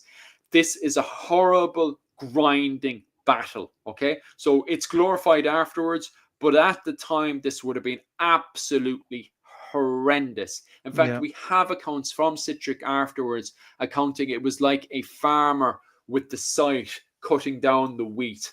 And Citric's trying to express the fact that this was horrible to watch. You had men on both sides grinding like a meat grinder, grinding on for hours and hours and hours, poking away and grinding each other up. Now, what's in this formation? Oh yeah, and this was actually the map I was going to actually use to express that, of them going into their line formation and then fighting each other. And during that fighting as well, you would have had constant circulation. This would have gone on for hours, where people would have gone into tree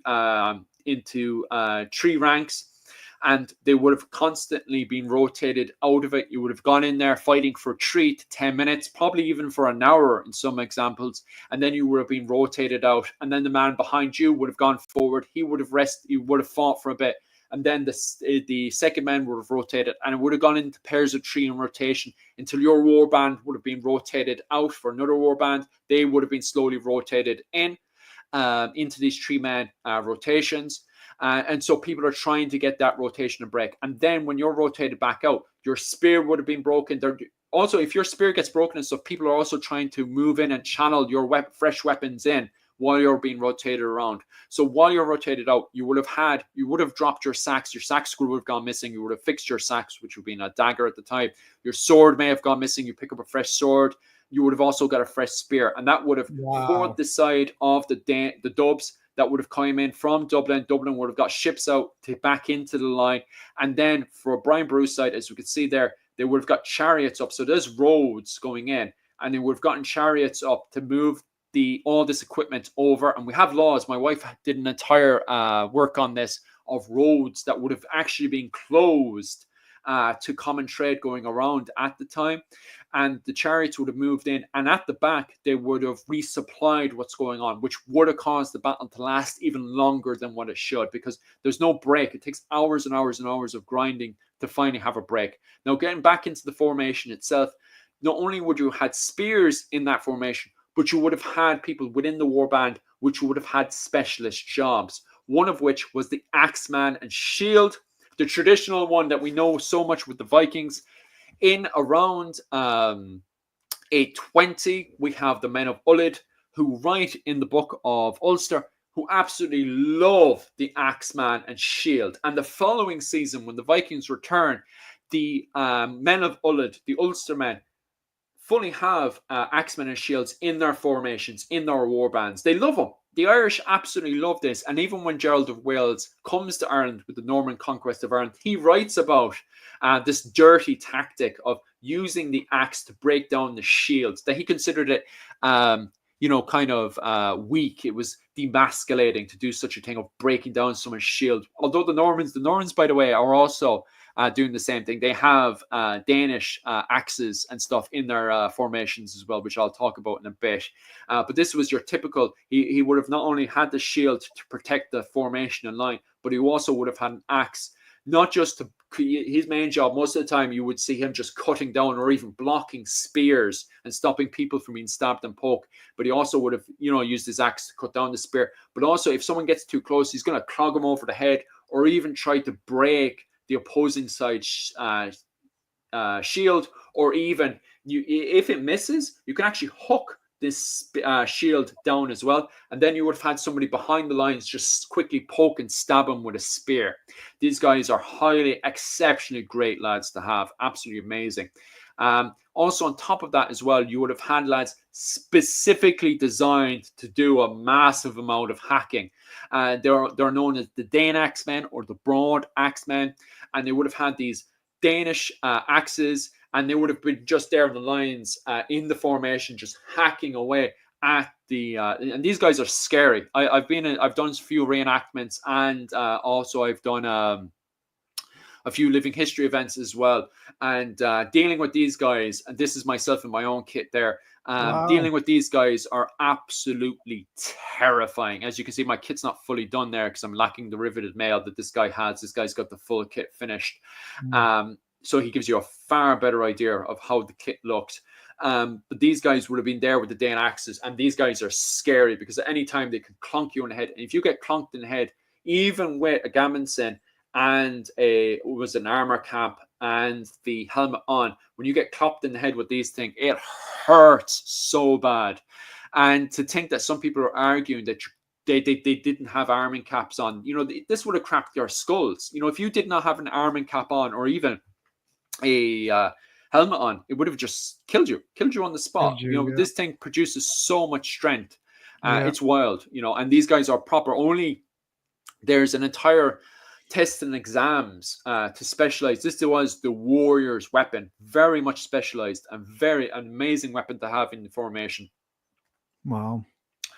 In the line formation as well, we have a few sources to do with specialized spearmen. One of our famous examples in Ireland is obviously Cuchulainn. Setanta was a famous spearman. In the modern reenactment and living history circles, we refer to them as the sniper spearmen, or the snipers, because they'll literally be there in the formation lines, and they'll be there with the double spear, and they'll be looking for those situations. Now, there's other people within the formations that have different lengths of spears, depending on the war band and so on and so forth. But these guys always go around with their favorite spear, and they'll move around the formation and spear. They'll move around the different formation and war bands and stuff. And these guys are veterans. Like, a lot of people would know these people. They're very famous, and because they're very good at killing. They'll walk around the lines and they'll pick out who they want to kill or who they want to attack. And they'll very quickly, if there's somebody who's constantly goes out of the formation, he can't keep to the line. You have people who are a danger to the opposing line. They have to get them killed. People like that. These guys will be watching constantly, looking for these openings. And then they'll come along with their spear, and they'll go behind somebody like an axeman or something. They'll go behind one of these guys who's holding up a shield, and they'll whisper to them, "Would you just stand here, or will you move there and just let me, hit this guy?" Or they'll just come over and they'll just poke with their spear. They'll hit somebody on the formation. So their job is to kill people who go out formation. People who they deem a target, they will hit. So we've nicknamed them from a modern perspective as sniper spearmen. And the most famous of them all from an Irish perspective is Cuchulainn, Setanta.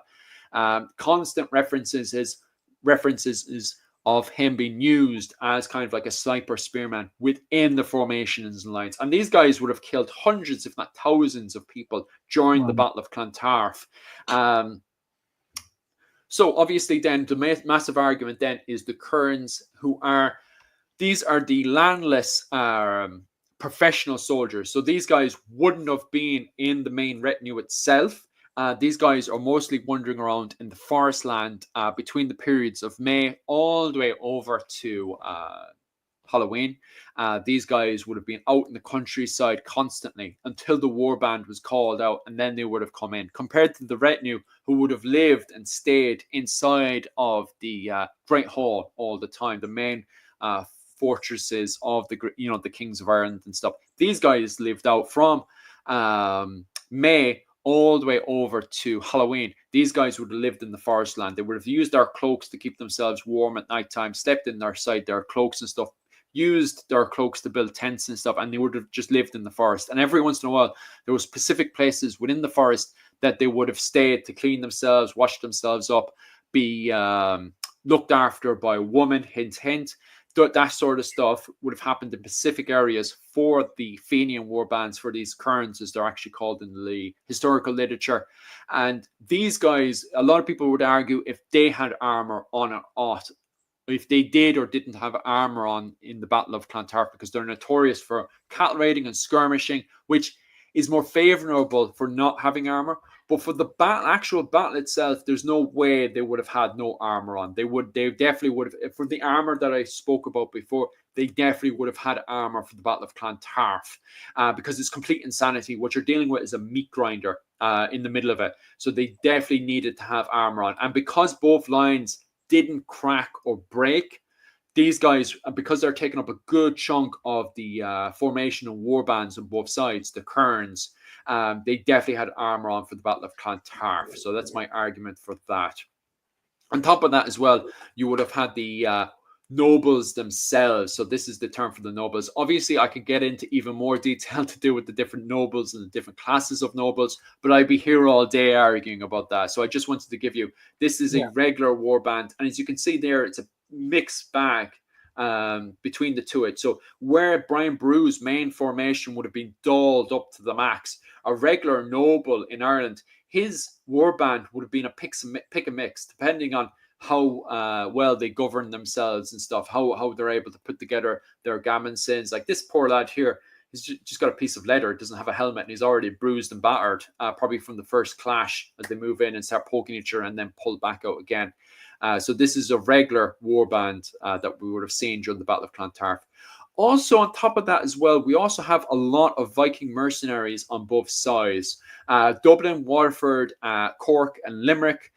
You could have gone inside there, had a talk with one of the heads of these war bands, and you would have been able to negotiate, especially overseas, for Viking mercenaries to come on over. And Citric was definitely, because he had the money and financial backing to do so, he's the guy that takes up most of this. And Brian Boru did as well.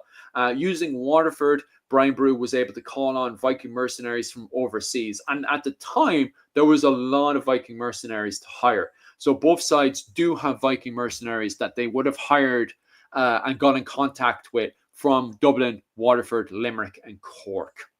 Yeah. And so there we go. That's the battle itself. Now, this is actually, when it comes down, don't take this map literature. It's slightly off. Like the battle itself happens here. It does not happen here. Yes. In, I've actually read. I read the theory of this, and it's a nice theory, but it's just not true. It's just not true.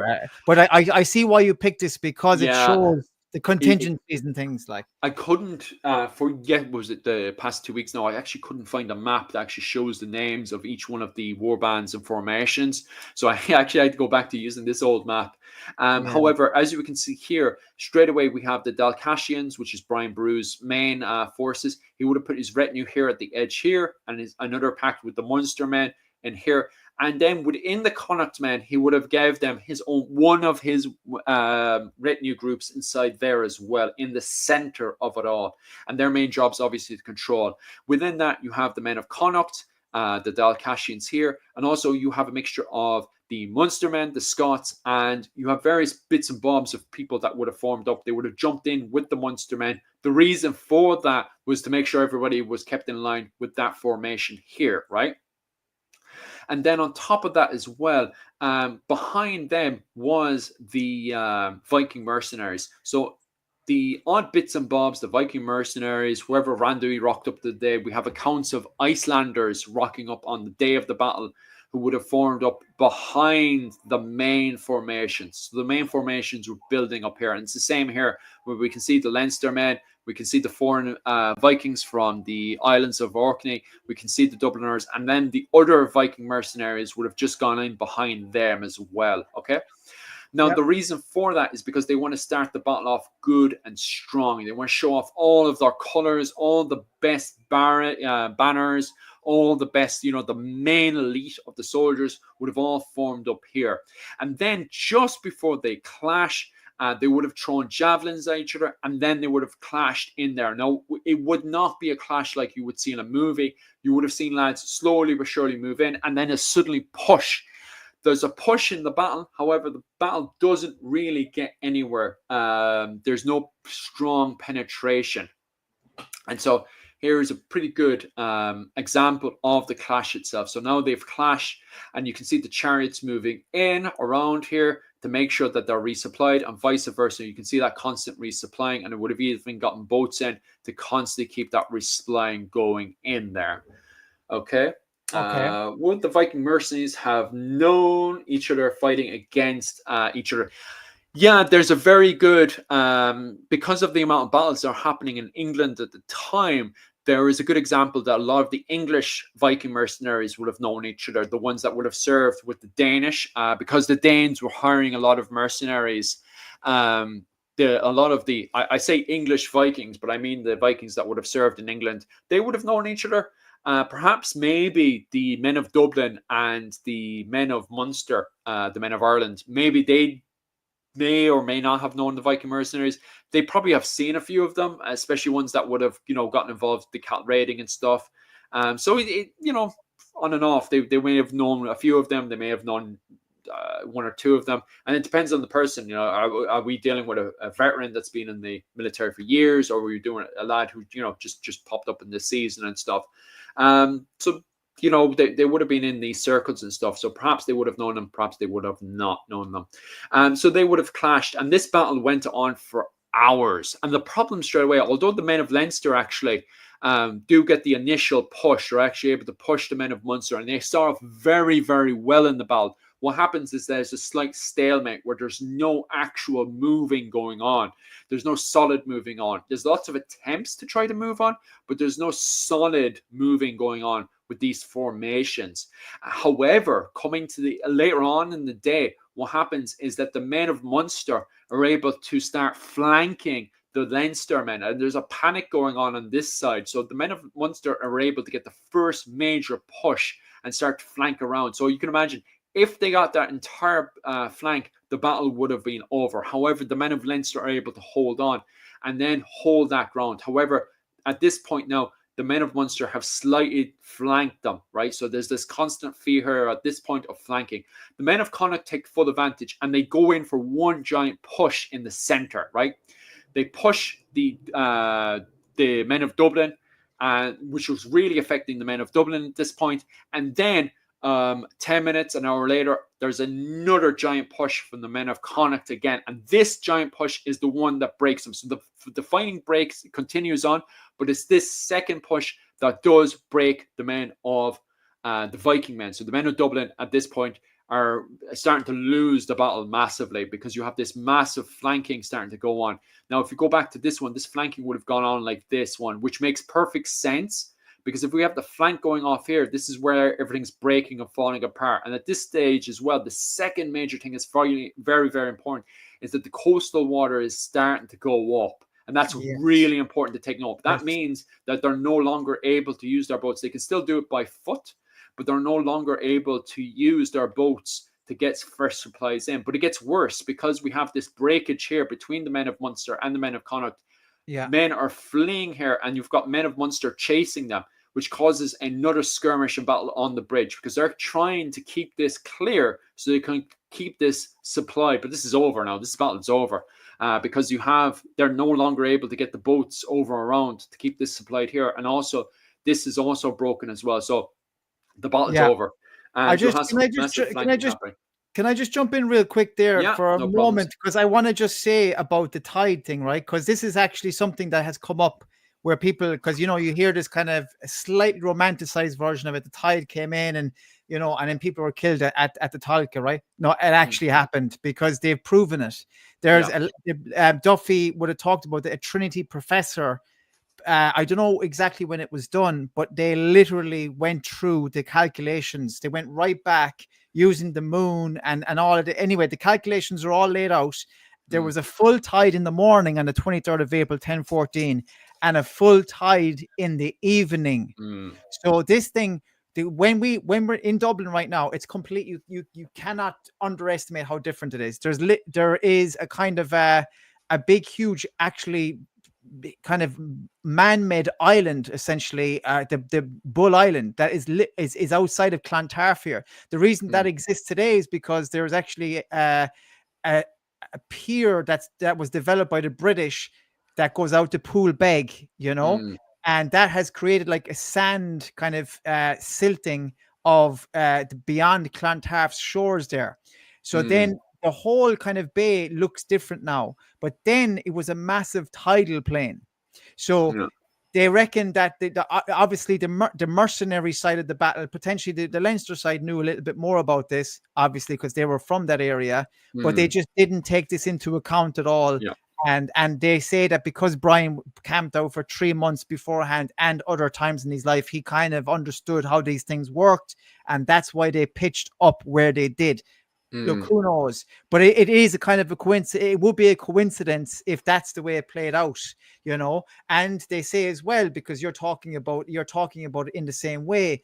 They pitched up and there was no movement, right? Now, what I heard as well, that there was a slight bit of just going back slightly from the Gale side to give them a little bit of a feeling like they were gaining ground. And it was almost like a kind of like a trick, because they felt like, okay, we're gaining a little ground here. We're not breaking, but we're gaining ground. But they didn't realize like that just the tide was coming up behind them. They were so focused on that. So that has been proven. It's actually in the Battle of Clontarf book by Sean Duffy. And you can actually see the calculations that they use to work it out, because you can work it out. If you just have to take a bit of time to do it, you know. So it's amazing. So we know that on that day there was a full tide in the morning, full tide in the evening. Oh, and it makes perfect sense. From a tactical point, this is the point with the battle. This is why the bridge becomes so important. So this is lost. This is gone now. So it's not a case of them wanting to go home. Like a lot of people might wonder, sure, why don't they just go to Dublin? No. They have no connection now. The bridge is like what's happened is that you have a full flank. So not only are these guys slowly being grinded up here on the right flank, sorry, the left flank from us, but also you have men of Munster with some of these Dublin men who've run down to protect the bridge. They're panicking over the bridge now because the bridge is the last point where they get they have to get the fresh supplies up, which is food and water. They have to get the fresh spears up. They have to get the wounded men. They have to circulate them, fix them up, send them back into battle and stuff. This is broken now. There's a massive panic going on here, like. And as well, they're over the other side of the Talca, right? So it makes sense. Finnegal and Fingal and Hoth have been burnt out of it, so there's nowhere to go. And it also makes sense for Brian, you know, meeting his end with Brodier, because the only place to retreat was towards his camp. Big time. So that's what actually happened there, like, you know what I mean? And there's endless more. So, because you're right, if you're a dirty coward, basically, and he was, let's be honest, he was. That's what dirty cowards were doing. There was nowhere else to hide, and the dirty, instead of continuing the fighting by going to defend the bridge or help the men survive, these guys were running. They knew the battle was over. They were going into that forest there to hide, you know. And then Brodier seen the opportunity, and I'll be honest with you, I don't know what he was thinking. I hate to do this now. I hate to do this, but you can read about it in my book, The Forgotten Prince. So you literally can. Now it's from my imagination, but I do talk about this. I talk about the mindset during that battle, what was going through this. See, think about it this way, right? Brodier of Man is essentially a mercenary, right? So he came over. Citric, this is another thing about Citric, right? Citric and Brian, what did they have in common on that day?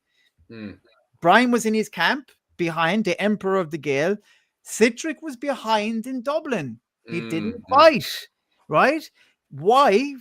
Because Citric was, I believe, this is why I think Citric, he saw himself above everyone else. I think this is just my interpretation of it. They say, oh, he stayed behind to protect the city. Okay, fair enough. Grand. While everybody else fought. Like all the lads that rocked up, they all fought. Maelmord fought. Sigurd of Orkney, Brodier of Man, all the Leinstermen, they all fought. But Citric stayed behind. So my point is that he saw himself on the same kind of, he saw himself taking over afterwards. So Brodier's probably in that battle realizing we are goosed. There's no way out of this. So I have no loyalties to this fucker. He probably thinks he's going to be my ruler afterwards. I'm going this way. So you know what I mean? It makes sense why he would retreat, like, you know? Obviously he's a coward, but I'm saying in the mind, they just arrived from Man. And it's like, they don't have loyalty. They don't really have loyalty, like, you know? So. That's all very good points. Like, Yeah. So look, one thing I want to do, and I definitely want you to finish up, but there's one thing I want to kind of add to the lore, the atmosphere of this as well, just to give the account of it in the annals of Ulster, if you don't mind, because we're coming up on the end, because we're over 3 hours now. But no, we still have a bit of time. I'm happy enough to stay on and just finish this off, but I wanted to do this because it is important that we remember what's written at the time, you know. Hosting by Brian McKinetick MacLorkin, by the King of Ireland, and by Mail Shacknail MacDonald, by the King of Tara, to Dublin. All the Leinstermen were assembled against them, and the foreigners of Dublin, and the like number of the foreigners of Loch Lane along with them, i.e. 1,000 breastplates. A valiant battle was fought between them. the like of which was never encountered before. Then the foreigners and the Leinstermen first broke in defeat, so they were all completely wiped out. In which battle there was killed on the side of the troops of the foreigners Maelmorda mac Murcurda, king of Leinster, Maelmorda, and Donal mac Fergal, king of the Fortuata of Leinster, and there was in truth killed of the foreigners Dubgal mac Onlive, Sucred mac Lodair, Jarl of Insi Orc, and Gile Kieran mac Glunirn, heir designate of the foreigners, and Otir Dub and Stuttgart and Dunca e Irable, as I'm obviously doing these pronunciations terribly here, forgive me, and Grisian and Limne and Amlev Mac Lagmain and Broder, who slew Brian, i.e. chief of the fleet of Loch Lane, and 6,000 were killed or drowned. And lastly, of the Irish, moreover, that fell in the countershock, Brian McKinnetick, High King of the Irish of Ireland, and of the foreigners, and of the Britons, the Augustus of the whole of northwest of Europe, and his son Murrah, and the latter son Turlock mac Murcada, and Conig mac Donaquin of McKinnetick, his nephew, potential king of Munster, and Matla MacDonald MacPhillan, and it goes on and on and on and on and on, right? So it literally just goes all the way down to the point where the successor of Patrick, with his venerable clerics and relics, came moreover to swords and brought away the body of Brian, king of Ireland, and the body of his son Murrah, and the head of Conig, and the head of Matla, and buried them in Armagh in a new tomb. For 12 nights, the community of Patrick waked the bodies in honor of the king. Now, I want to just say as well that Turlock, unfortunately, was found actually in the Tulka as well, the grandson of Brian Boru, which must have been absolutely horrific, you know, to learn of not only to learn of your son and your nephew, but your grandson as well, you know. By the way, Donnacha MacBreen was sent to Leinster to sack Leinster before the battle. There's a couple of theories about this. Was he too young? I don't think so, because Turlock was younger. Was he not able to fight? Maybe so. Was he actually needed to sack Leinster? Potentiality, right? And, you know, there was other jobs that things were needed. Maybe they needed someone of stature to go down there. Potentially, we don't know. There was theories going around that he wanted Donnacha to succeed. I don't think that's true. Murrah was going to succeed him, but there was those theories like, why was Donnacha kept out of it? Tig was left back in Kincora. Why was he kept out of it? My personal thoughts is that he was kind of like a child that wasn't necessarily in his mind of royal standing, because he had one wife that was a potential kind of a concubine, not necessarily kind of a full wife. She wasn't of the massively royal stature, you know, and she bore a Tig. The reason I'm bringing this is just the context around it, who survived Donnacha and stuff like that. Donnacha survived afterwards, but we'll get into that now in a second. So is there any final thoughts on this? And in terms of what are your thoughts on Citric staying behind in Dublin? I'd love to hear your interpretation of that. Oh, well, I actually think it's a certain woman who's been in the background the whole time. So although I do defend her when it comes down to the Gormla, that's the one, what's it called? The Scandinavian sagas. I will defend her against those allegations and stuff. But at the same time, who ends up being the biggest winner in all of this? Yeah, you know, her sons succeed. Yeah, so it's amazing.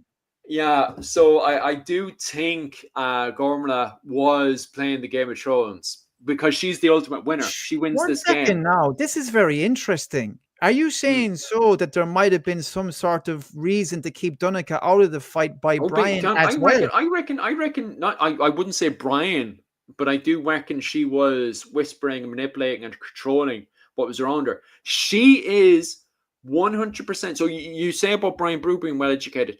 This is a street woman. She's been there since 950. She's very old going into this battle. She's politically sound. She's economically sound. She knows. She literally groomed Citric. Citric brings in coinage. Where do we see coinage? During the Ustman Anglo-Saxon wars in Jorvik, that's where we see coinage pop up.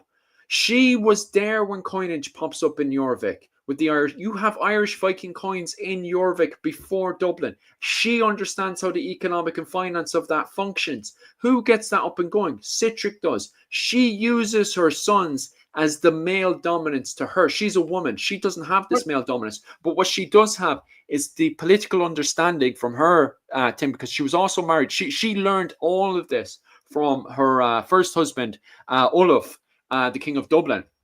When and remember, she was married. She was also just for the audience. She was married to Malachy Moore as well before Brian did. So she was married to two High Kings. But can we just play with this for just 2 minutes? Oh yeah, this is YouTube. This is pop history. Yeah, work away. The fact that Donnacha MacBrian was kept out of the battle and survived, and Citric survived, and she survived. I mean, like, is it a complete and utter coincidence that two of her sons survived? Like, I mean, did Brian keep Donnacha out of it because Gormley was still alive and all his other wives were dead? I'm not quite. I think a lot of it. And I don't get me wrong. I do protect her from the Scandinavian sagas, but from the Irish annals and the little things that I can see where she's positioned, and she's not the only one. This is why we need to start paying attention to women's history from this perspective, 100%. Not from the perspective of like women dominate Ireland and everything. No. Look at for what they actually are. They are queens. Yes, queens. Even at the period, dominate. Remember, as I was saying earlier, accounting was considered by a lot of men in the high, not every man, obviously, but from a lot of men in the high Middle Ages, accountancy was considered a woman's job. That heavily indicates that she's not the only one. There are women who, quote unquote, retire to Clonmacnoise and become, quote unquote, nuns and get involved with the accountancy. Like, that means they were fully involved and invested in the money, the movement of money. They understand, how do you win wars? You win wars with money.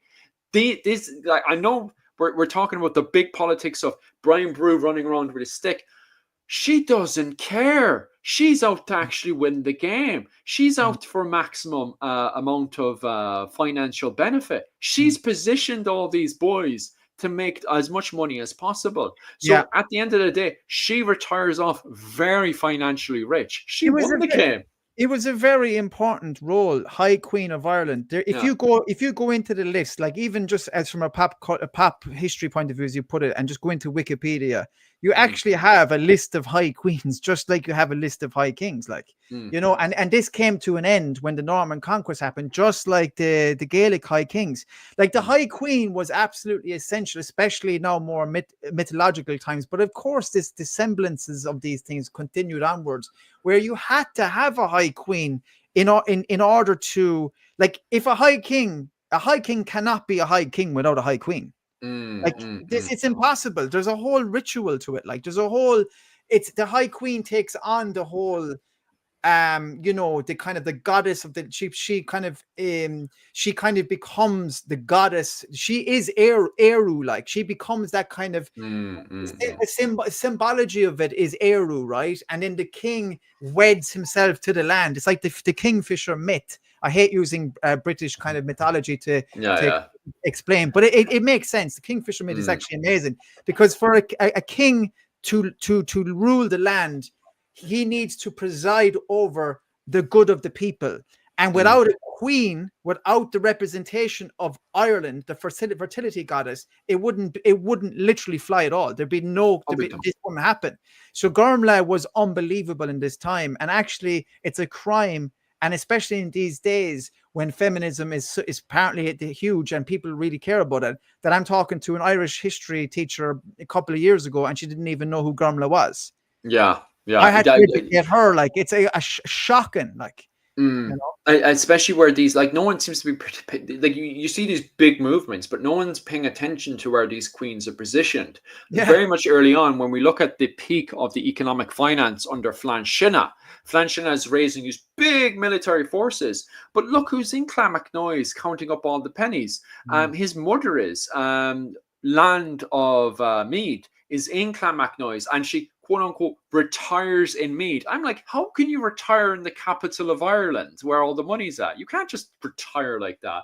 And if you notice as well, Gormley's name comes up a lot with the Queens of Ireland. Actually, Gormley. So this is another sign that these are taken very seriously, because if you look at Mail Shacknell pops up the whole time and all different names pop up. Gormley's name actually pops up the whole time throughout history, and actually after her. So like, there you go. There's evidence again. Like, they weren't just a random people. I guarantee she's positioning herself. She's whispering. Don't get me wrong. I defended her from the Scandinavian sagas, but like in reality, the Game of Thrones here, she's whispering in people's ears. She knows how to manipulate. She knows how to gaslight. But even more importantly, she understands accountancy of the early medieval period. She spent her whole life in Dublin. She's probably spent a good chunk of it in York as well, where you see this big level of profit coming in. And given that she's just such an amazing woman in that aspect, 100% she was looking at fucking people in front of the tables, counting up the silver, counting up the coins, and asking questions. Why? Who brought this information of coinage over to Ireland?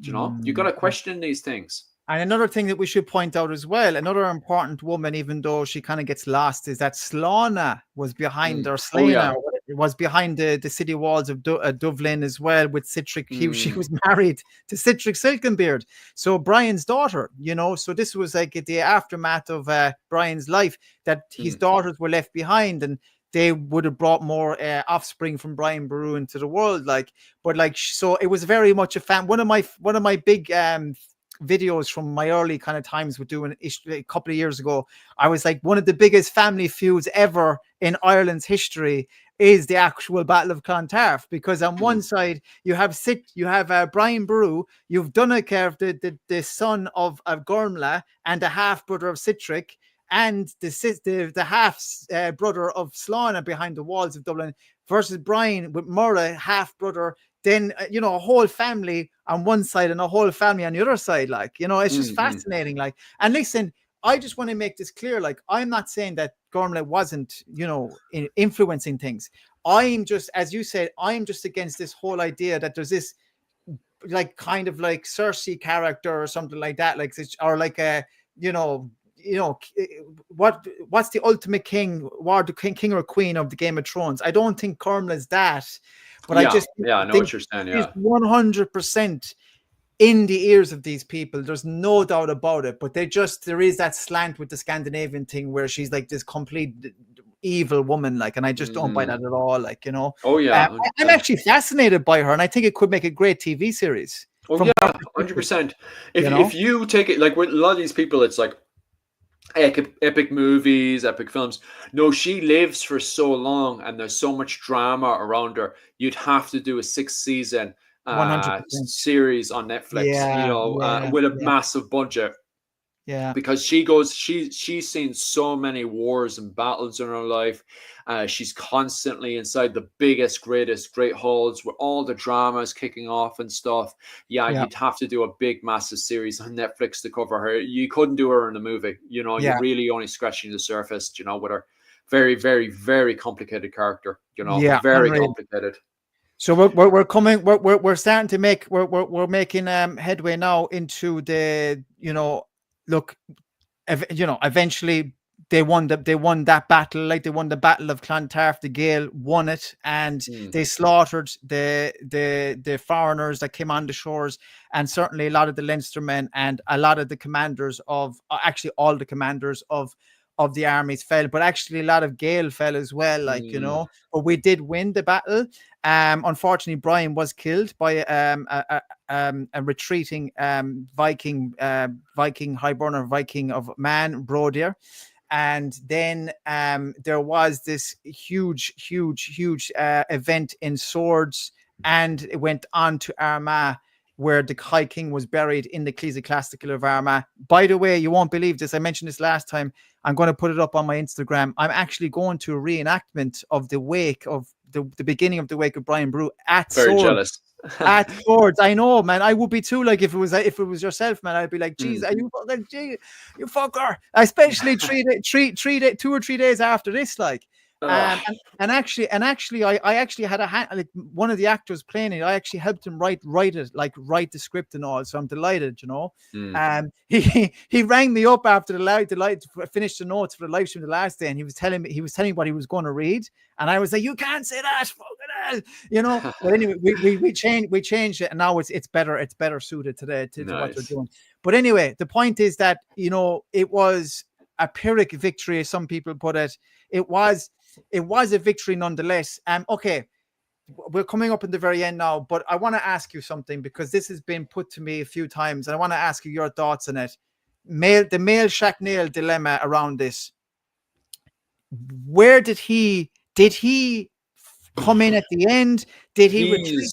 He Yeah, came in. So once that break came in, then you see, from what I've gone through, the sources are complicated, and the reason why the sources are complicated, because the battle was over at this point. So between the jigs and the rails, Male Shocknell rocks up late, but then because Male Shocknell's late, Male Shocknell the second is late for the battle. You get different, because there's also chaos. Like, you have men of Munster pushing in now. They're cleaning out that bridge, and they're pushing into Dublin. At least to go into negotiation with Dublin. You have all this chaos kicking off here on the beaches, where you see Brian Boru's children being hacked up as well. You also have Brian Boru himself being hacked up, when you had men hiding in the forest who jump out and attack Brian Boru when they go chasing after fleeing men over on this side. And then eventually Broder is caught. He brought back. He's put to a tree. And do I have a depiction of that? Yeah. yeah. He's put to the tree, and his Yeah. organs are cut out. Yeah. So I got a lot of comments about Ulf the Quarrelsome, right? And you know, okay, first of all, the name Ulf, it's Scandinavian. You know what I mean? If Mm. if the Ulf existed, it was probably some sort of fosterage or brother in arms or something along Yeah. those lines. And he wasn't his actual brother, like, you know, Mm. because Brian didn't have any brothers left; they were all dead. You know what I Yeah. mean? So Yeah. even though it makes a lovely romantic tale, it's just not the case. He's just Mm. not the brother, like, you know. Now, Yeah. it is the consensus that brother was tied to a tree, and I actually think this makes sense. That Ulf, there he is. Mihal is in the chat. I don't believe it. Come He here. suddenly appeared today. Just like the Ulster kings of old, he came in too late. He acted too late, and the lads of the south took over the live stream, and you're in too late. Oh, so the men of Ulster, they didn't rock up for the battle at all. They were just being Nah, lazy. they didn't bother. That's what we were in the middle of saying. Mihal is doing a male Shacknell now, coming in when the battle is over. Like, you know, he's coming in, getting a few kicks into the head in at the end. Anyway, Mihal, very welcome, buddy. Very welcome. He was never late. O'Brien propaganda to remove male Shacknell. Nice. I love it. And you know what? I'm going to be honest with you. I want to go with that, because I actually don't like the idea of him doing anything untoward or being involved with any sort of conspiracy or anything like that. I don't really buy into all that. But just to finish up on the Broder thing, it would make sense that Ulf was of Scandinavian origin, and that because the whole what's it called when they did when they pulled out his intestines and stuff like that and wrapped it around the tree, you know, they gutted him anyway, basically wrapped it around the tree. You know, from my interpretation of that is that they said you are going to die in the most savage way possible. Your axe is going to be nowhere near your body. You retreated. You're a scum. You know, you killed the king in prayer. Now you're going to get it. And he probably was crying out for his axe. And he's probably saying, "Give me my axe, give me." And he's like, "You're not getting no axe," because maybe Ulf understood all of this. You know what I mean? And that's why it played out that way. So look. It is what it was. What it was. It is what it is.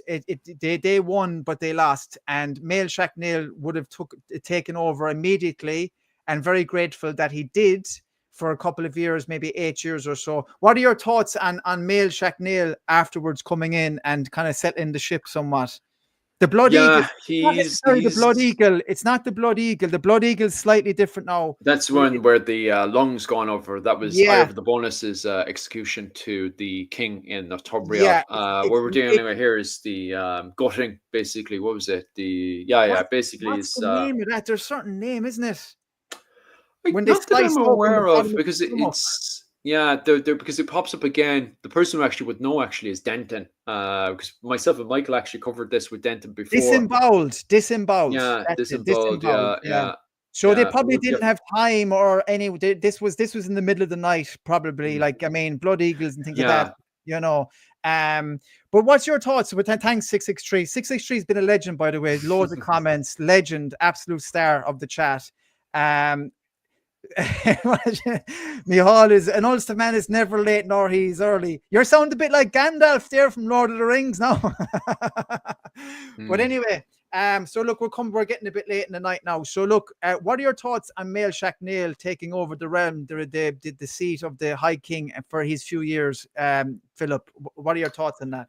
It's definitely something I'd have to investigate way further in, because I always take it from the perspective of the rise of the O'Briens. The Brians are, what was it called? Brian Boru's grandson now. He's kind of put to the side for a wee bit. He's kind of rebuilding himself there in Munster. So I have done a good bit of work and study into the fall, which is the period here we're dealing with, the fall of the O'Briens, and then once again the rise of the O'Briens again. It seems that Mael Shocknell was trying to go around quickly, trying to put down all of these fires that were, kicking off left, right, and centre around the island of Ireland. He doesn't do very much before the what was it called? The men from the south start to reoccupy his kingship again.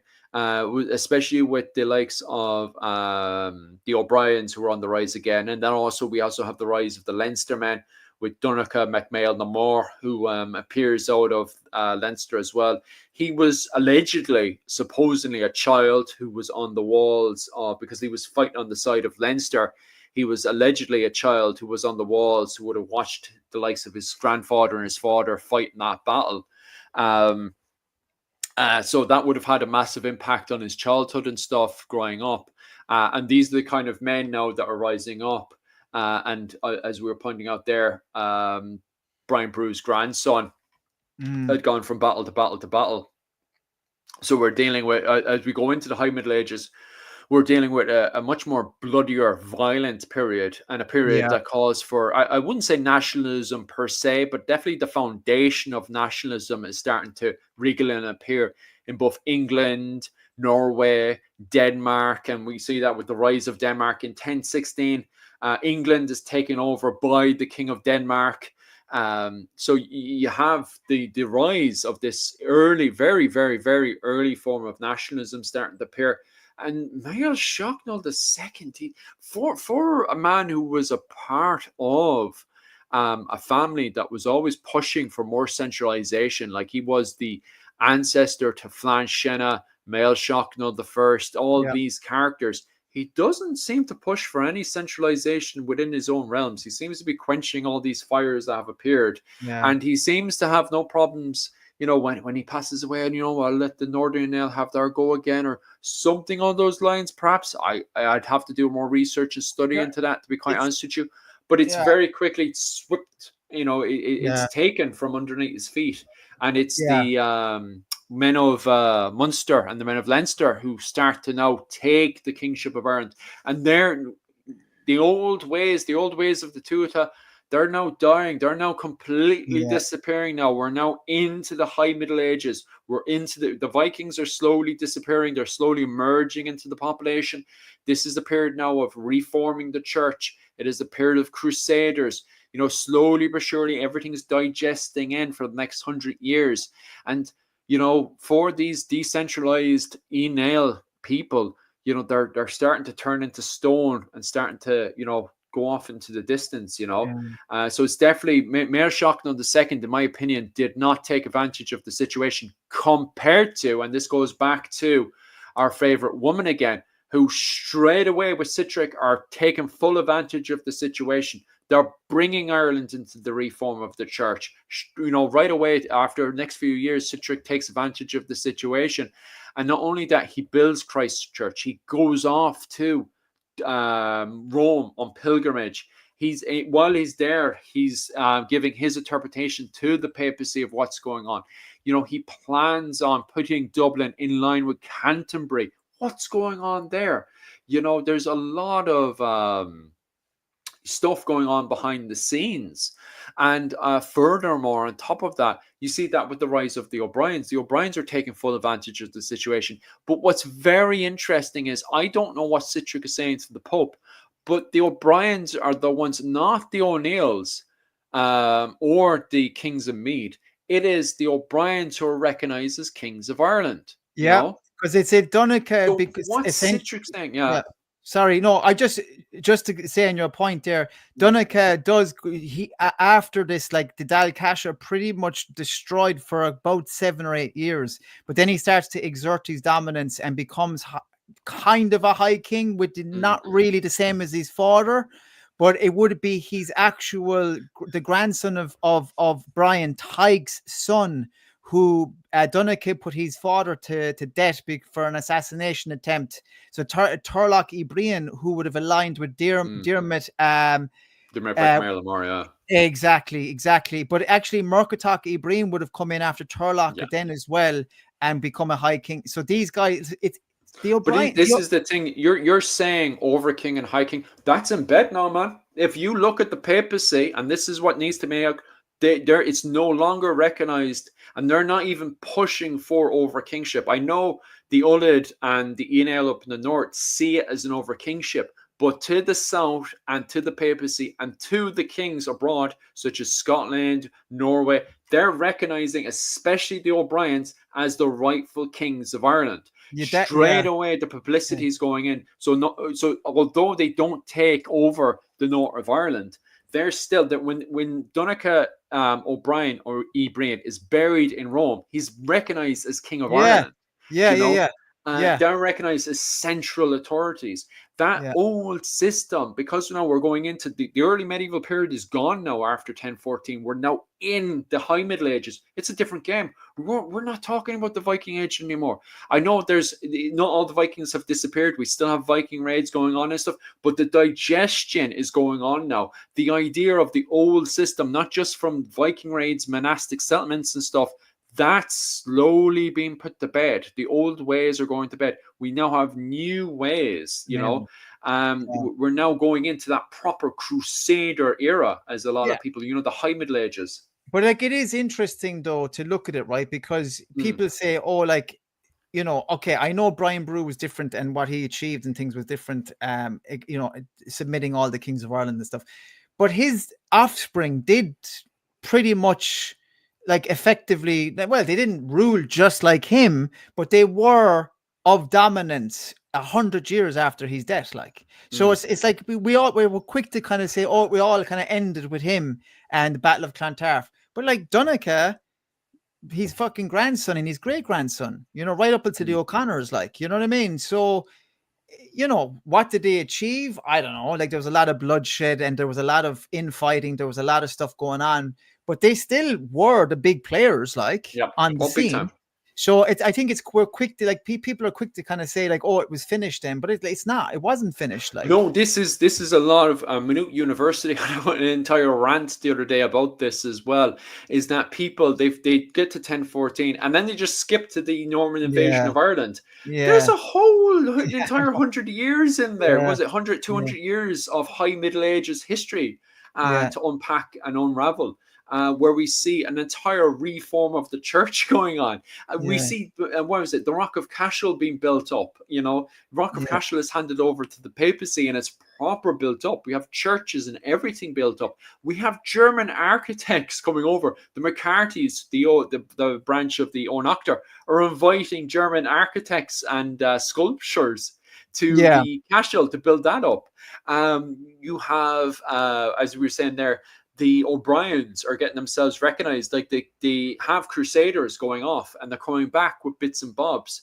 The O'Connors, when they finally take the kingship, they have the bit that's off the cross of Jesus and they put it into the cross of Con and they start marching around the island with it. yeah. You have people that are fully immersed into the politics of the wider world, even into, as Michael was pointing out last week, you still have, it was either yourself or Michael pointed out last week, you still have the O'Connors, even after the Norman invasion of Ireland, are still recognized as the kings of Ireland.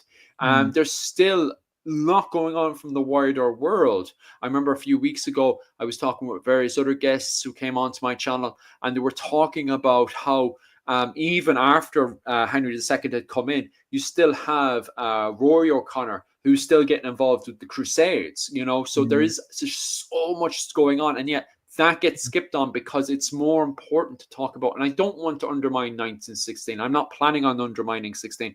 But the problem being is that when you have a modern historian looking at a lot of stuff, it's like, well, this isn't important. Crusaders, that's not important for Yeah, 1916. yeah, yeah, What yeah, was it? Knights, Irish Knights, not important. We'll take that out, yeah, right? So yeah, they're picking apart the history. All you're left with is this is important. 1014, very important for the celebration of 1916. Then we have the Norman invasion of Ireland, very important for 1916, but it very much strips down the full picture that is yeah. medieval history. Wait, So I'm not yeah, undermining 1916, but the problem is people is having too much of that interpretation onto us. And then if yeah, you want to get into the proper meat of medieval history, you can't skip from 1014 for Normans. If you're just interested in what happens in 1916, yeah, no problems. Come in here, take your Brian Boru sandwich and take your Norman sandwich and go on over there in the queue, you know. But if yeah. you're here for the full picture, you need to get into all of the different menus we have here, you Absolutely. know. So we've got two questions here, and I think I'm probably going to have to wrap it up in the next 10 minutes for Oh yeah, sure, no because problem. it's getting, That's yeah, okay. we're nearly four We're hours just in. going to advertise our books and stuff, and that's it. Yeah, but I got two. We got two. We'll finish up with, and then Clans and Dynasties. I just want to, Clans and Dynasties was talking earlier on about the country went into turmoil. We see the big migration of the big families after the Battle of Ypres and Breffni expansion, Eamon power shrinking. All valid points there. And then, how long was Citric in Dublin before he left for Wales and then Rome? Now, I want to just say that Citric didn't go to Rome and die. Like, that's Donnchadh Ibrian. Like, I think Citric ended up going to an island in the Kingdom of the Isles somewhere. So do you know Yeah. anything about that? And then Yeah, we've got yeah, another question. he does spend a good few. So straight away, the first thing he needs to do is legitimate his power. So Ireland, as Michael pointed out there, Ireland does go into chaos, and Citric is straight away, boom, boom, boom. You know, he's trying to Yeah, get into those skirmishes, he's getting into those fights. So he spends a good few seasons pinning down his power. You know, he gets involved with all the cattle raiding, he gets involved with the internal politics that's going on. Then once he's pinned down, because you can't just wander off to Rome. You can't just say, well, I've had enough, I'm off to Rome. You have to make sure your actual land is there when you return. It's different then. There's different stuff that's set in. Once the Crusaders are in power, well, in brought into Ireland, there's a different format. There's a bit of comfortability with the Knights Hospitallers and the Knights Templars and stuff.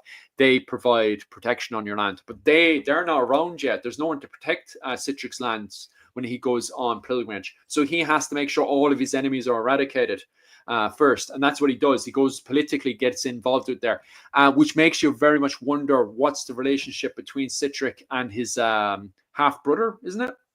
yeah, So you Donnchadh. do have to wonder what's going on there with the two of Yeah, them. it's So interesting. so he does build a safe little spot for himself before then he goes off pilgrimaging over to Rome, and then he returns. Now it's the actions he does from that point onwards, which is very questionable, because first and foremost he looks to break himself away from Armagh, but then he looks to align himself with what was it? Canterbury. Now, this could be the fact that he's looking to get involved with English politics again, probably invade England at some point, perhaps. Who knows what he's really up to? It's just strange that he does take that action, and it should be something that is highlighted. And this is before Cashel becomes a thing as well. Because later on, then Cashel becomes the biggest rival to Armagh. So maybe, and Armagh at the time was under the control of the ENL. So maybe Citric wanted to break away from ENL control. That's probably what he was up to. It's really difficult to say. Or maybe he wanted to align himself with the Danish kings and stuff. It's a very, very funny one. Especially this is way before the Norman invasion of England and stuff. So politics is much more complicated, especially with the relationships that Citric has. And it's a completely different game he's playing with.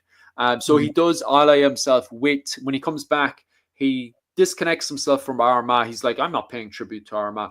And then he aligns himself and backs up Canterbury, and vice versa. Canterbury in England supports Christchurch in Dublin, and wants that support from Dublin, which is all very questionable work. But this is, which once again highlights the fact that we're no longer having a Viking conversation anymore. We're now having a Crusader Reform conversation. We're really in the High Middle Ages now, like, you know, it's a completely different ball game.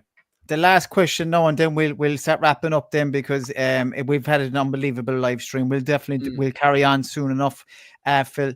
The last question, and I think it is documented in other countries for sure, but is it, just from your perspective, is Brian Boru's death documented in other countries of the time? Yeah, it's in the sagas, and it very much if you look at this Scandinavian sagas and stuff, it does very much hint that there were Irish sagas made, and we're missing two Irish sagas. First off, it is very much hinted in the Icelandic sagas, especially Nile sagas and stuff, hint at these two really important Irish sagas, one of which is the Brian Boru saga, which is missing. It's somewhere. Bertie, is it in your house? I don't know. And the second one that's missing is the Dublin saga. The Dublin saga is missing, and this all has really important information to do with Brian Boru, and would have given a Scandinavian interpretation of the Battle of Clontarf. The Scandinavian sagas all support Brian Boru. They really respect Sihtric, don't get me wrong, but they still see Sihtric as a rebel. He was going against his own, like he was a baron too. Brian Boru, and he was rebelling against that. So they all love Sihtric. They really think Sihtric's an amazing guy, but they think Brian Boru's better, and they think Brian Boru had every right to win the Battle of Clontarf. So as we were saying before, you know, it's like, oh, you know, one of those boys will be boys. And it's funny as well, because everybody, because they're the survivors, obviously. The people who survived to write these sagas are the people that fought on Brian Boru's side. The people who fought on Sihtric's side, a lot of them, unless they went into the walls of Dublin, they were chopped up on the beaches, you know, so they didn't write their accounts and stuff. So the survivors are the people who were the Viking mercenaries, or people who just wanted to fight. We have one from the Icelandic saga of an Icelander. He just wanted to fight. He heard the Battle of Clontarf was on. He went down to the Battle of Clontarf. When they were forming up their formations, he jumped in with Brian Boru, and that was that. You know, he didn't even care about Brian Boru's side. He just wanted to fight. You know, brilliant stuff. Brilliant. But no, sorry, go on. And then on the Charlemagne side of literature, it's 100% Brian Boru was in the right. Sihtric's a heathen. He's a full-on pagan heathen. And I think reading it myself and then rereading what's going on in Irish literature later on with what Murtagh Breen has to write with the war between the Irish and the foreigners, I think it was the fact that Sihtric rebelled. That, you know, as we were saying, Charlemagne, you were saying earlier on, Charlemagne was emperor of the Romans. You know, he was emperor of the civilized people of the world. And Charlemagne's court recognized Brian Boru as emperor of the Gael. So when you have somebody who was chosen by God that rebels, of course he's going to be seen as a heathen, a dirty heretic. He should be burned at the stake. And so you see a lot of that literature popping up with Charlemagne's court as well, how they supported Brian Boru's rule, and how anyone who went against that was clearly, from my interpretation of it, would have been a dirty heathen, you know? Class. Brilliant, man, Phil. That's what a way to end it with the words "dirty heathen." That's I'm gonna get that on my I'm gonna get on a t-shirt with sausages for hostages from last. Yeah, these memes are starting to build up, aren't they? Dirty, filthy heathen. Sausages, because we had those sausages starting to build up with Henry, and now we've got sausages for hostages. Do you know what we've got May coming up soon? I'll have to bring up all these bloody memes for it. I have to rewatch down this and write down the memes for May, because cat rating season's about to start up, isn't it? Class. Brilliant stuff. Right. Listen, Philip, absolute legend. So let's finish up with our last few slides just to advertise us and just to say thanks to everybody. Definitely have to finish up there. And I was getting very late. But 663 is just saying, seriously, guys, amazing. Can talk with you both for 4 more hours about this. Thank you. We could talk as well all night, but we have that's the problem now. Yeah. So no, listen, we're definitely going to do it again. We don't know when or what we'll do it on, but we'll definitely do another one again at some point for sure. Oh, definitely. if anybody wants to avail of the book by ebook or by paperback, now is the time to get it. Still on the Easter discount, up to 40% off on the ebooks. They're available everywhere. You just go to www.bertiebrosnanfilms.com, and I'm literally just going to put that into the chat. And actually, as well, you probably noticed that I was wearing an unbelievable looking t-shirt. The man himself, literally the man himself. And actually, I was drinking out of a mug while you're on. All of this is all there. Listen, I'm not like him, it's about making sure I can keep doing this. You know what I mean? All the money goes into Bertie Brosnan Films. If you put in YouTube Bertie at the discount in the merch for the merch, you get 10% discount. YouTube Bertie. There's no discount code required for the book. It's already in the actual price itself. That's going to stay up for another week, I'd say, until it goes back to its regular price. So anyway, God bless everyone. Thank you so much. Now, Phil, I want you to tell us what you're doing as well on the side to make a few extra bucks. Yeah, I'm running classes over my Patreon there. If you just click on my own channel there, Irish Medieval History over on YouTube.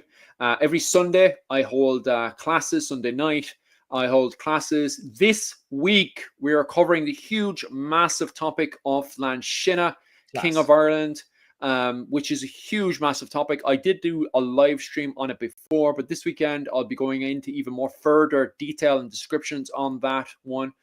So if you enjoyed this presentation tonight, definitely head on over to my Patreon and sign up.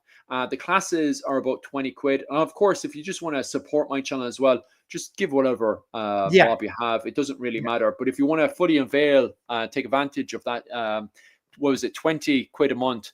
And that way you can get in for the classes every Sunday. And then on top of that as well, we're covering classes like Flanshina, King of Ireland, Maelstrom. We covered Maelstrom, and you get all the videos as well, all the videos of all the previous classes. And if you feel, damn, like the Sunday nights are really busy, can't make it for those ones, I have it all recorded for you. So if you want to jump in there, absolutely no problems. Yeah. What you call it, Clans and Dynasties, after doing a pure male Shacknail move there by coming down and what dirt is he doing now? Striking down your sacred billet there by putting in a nasty comment.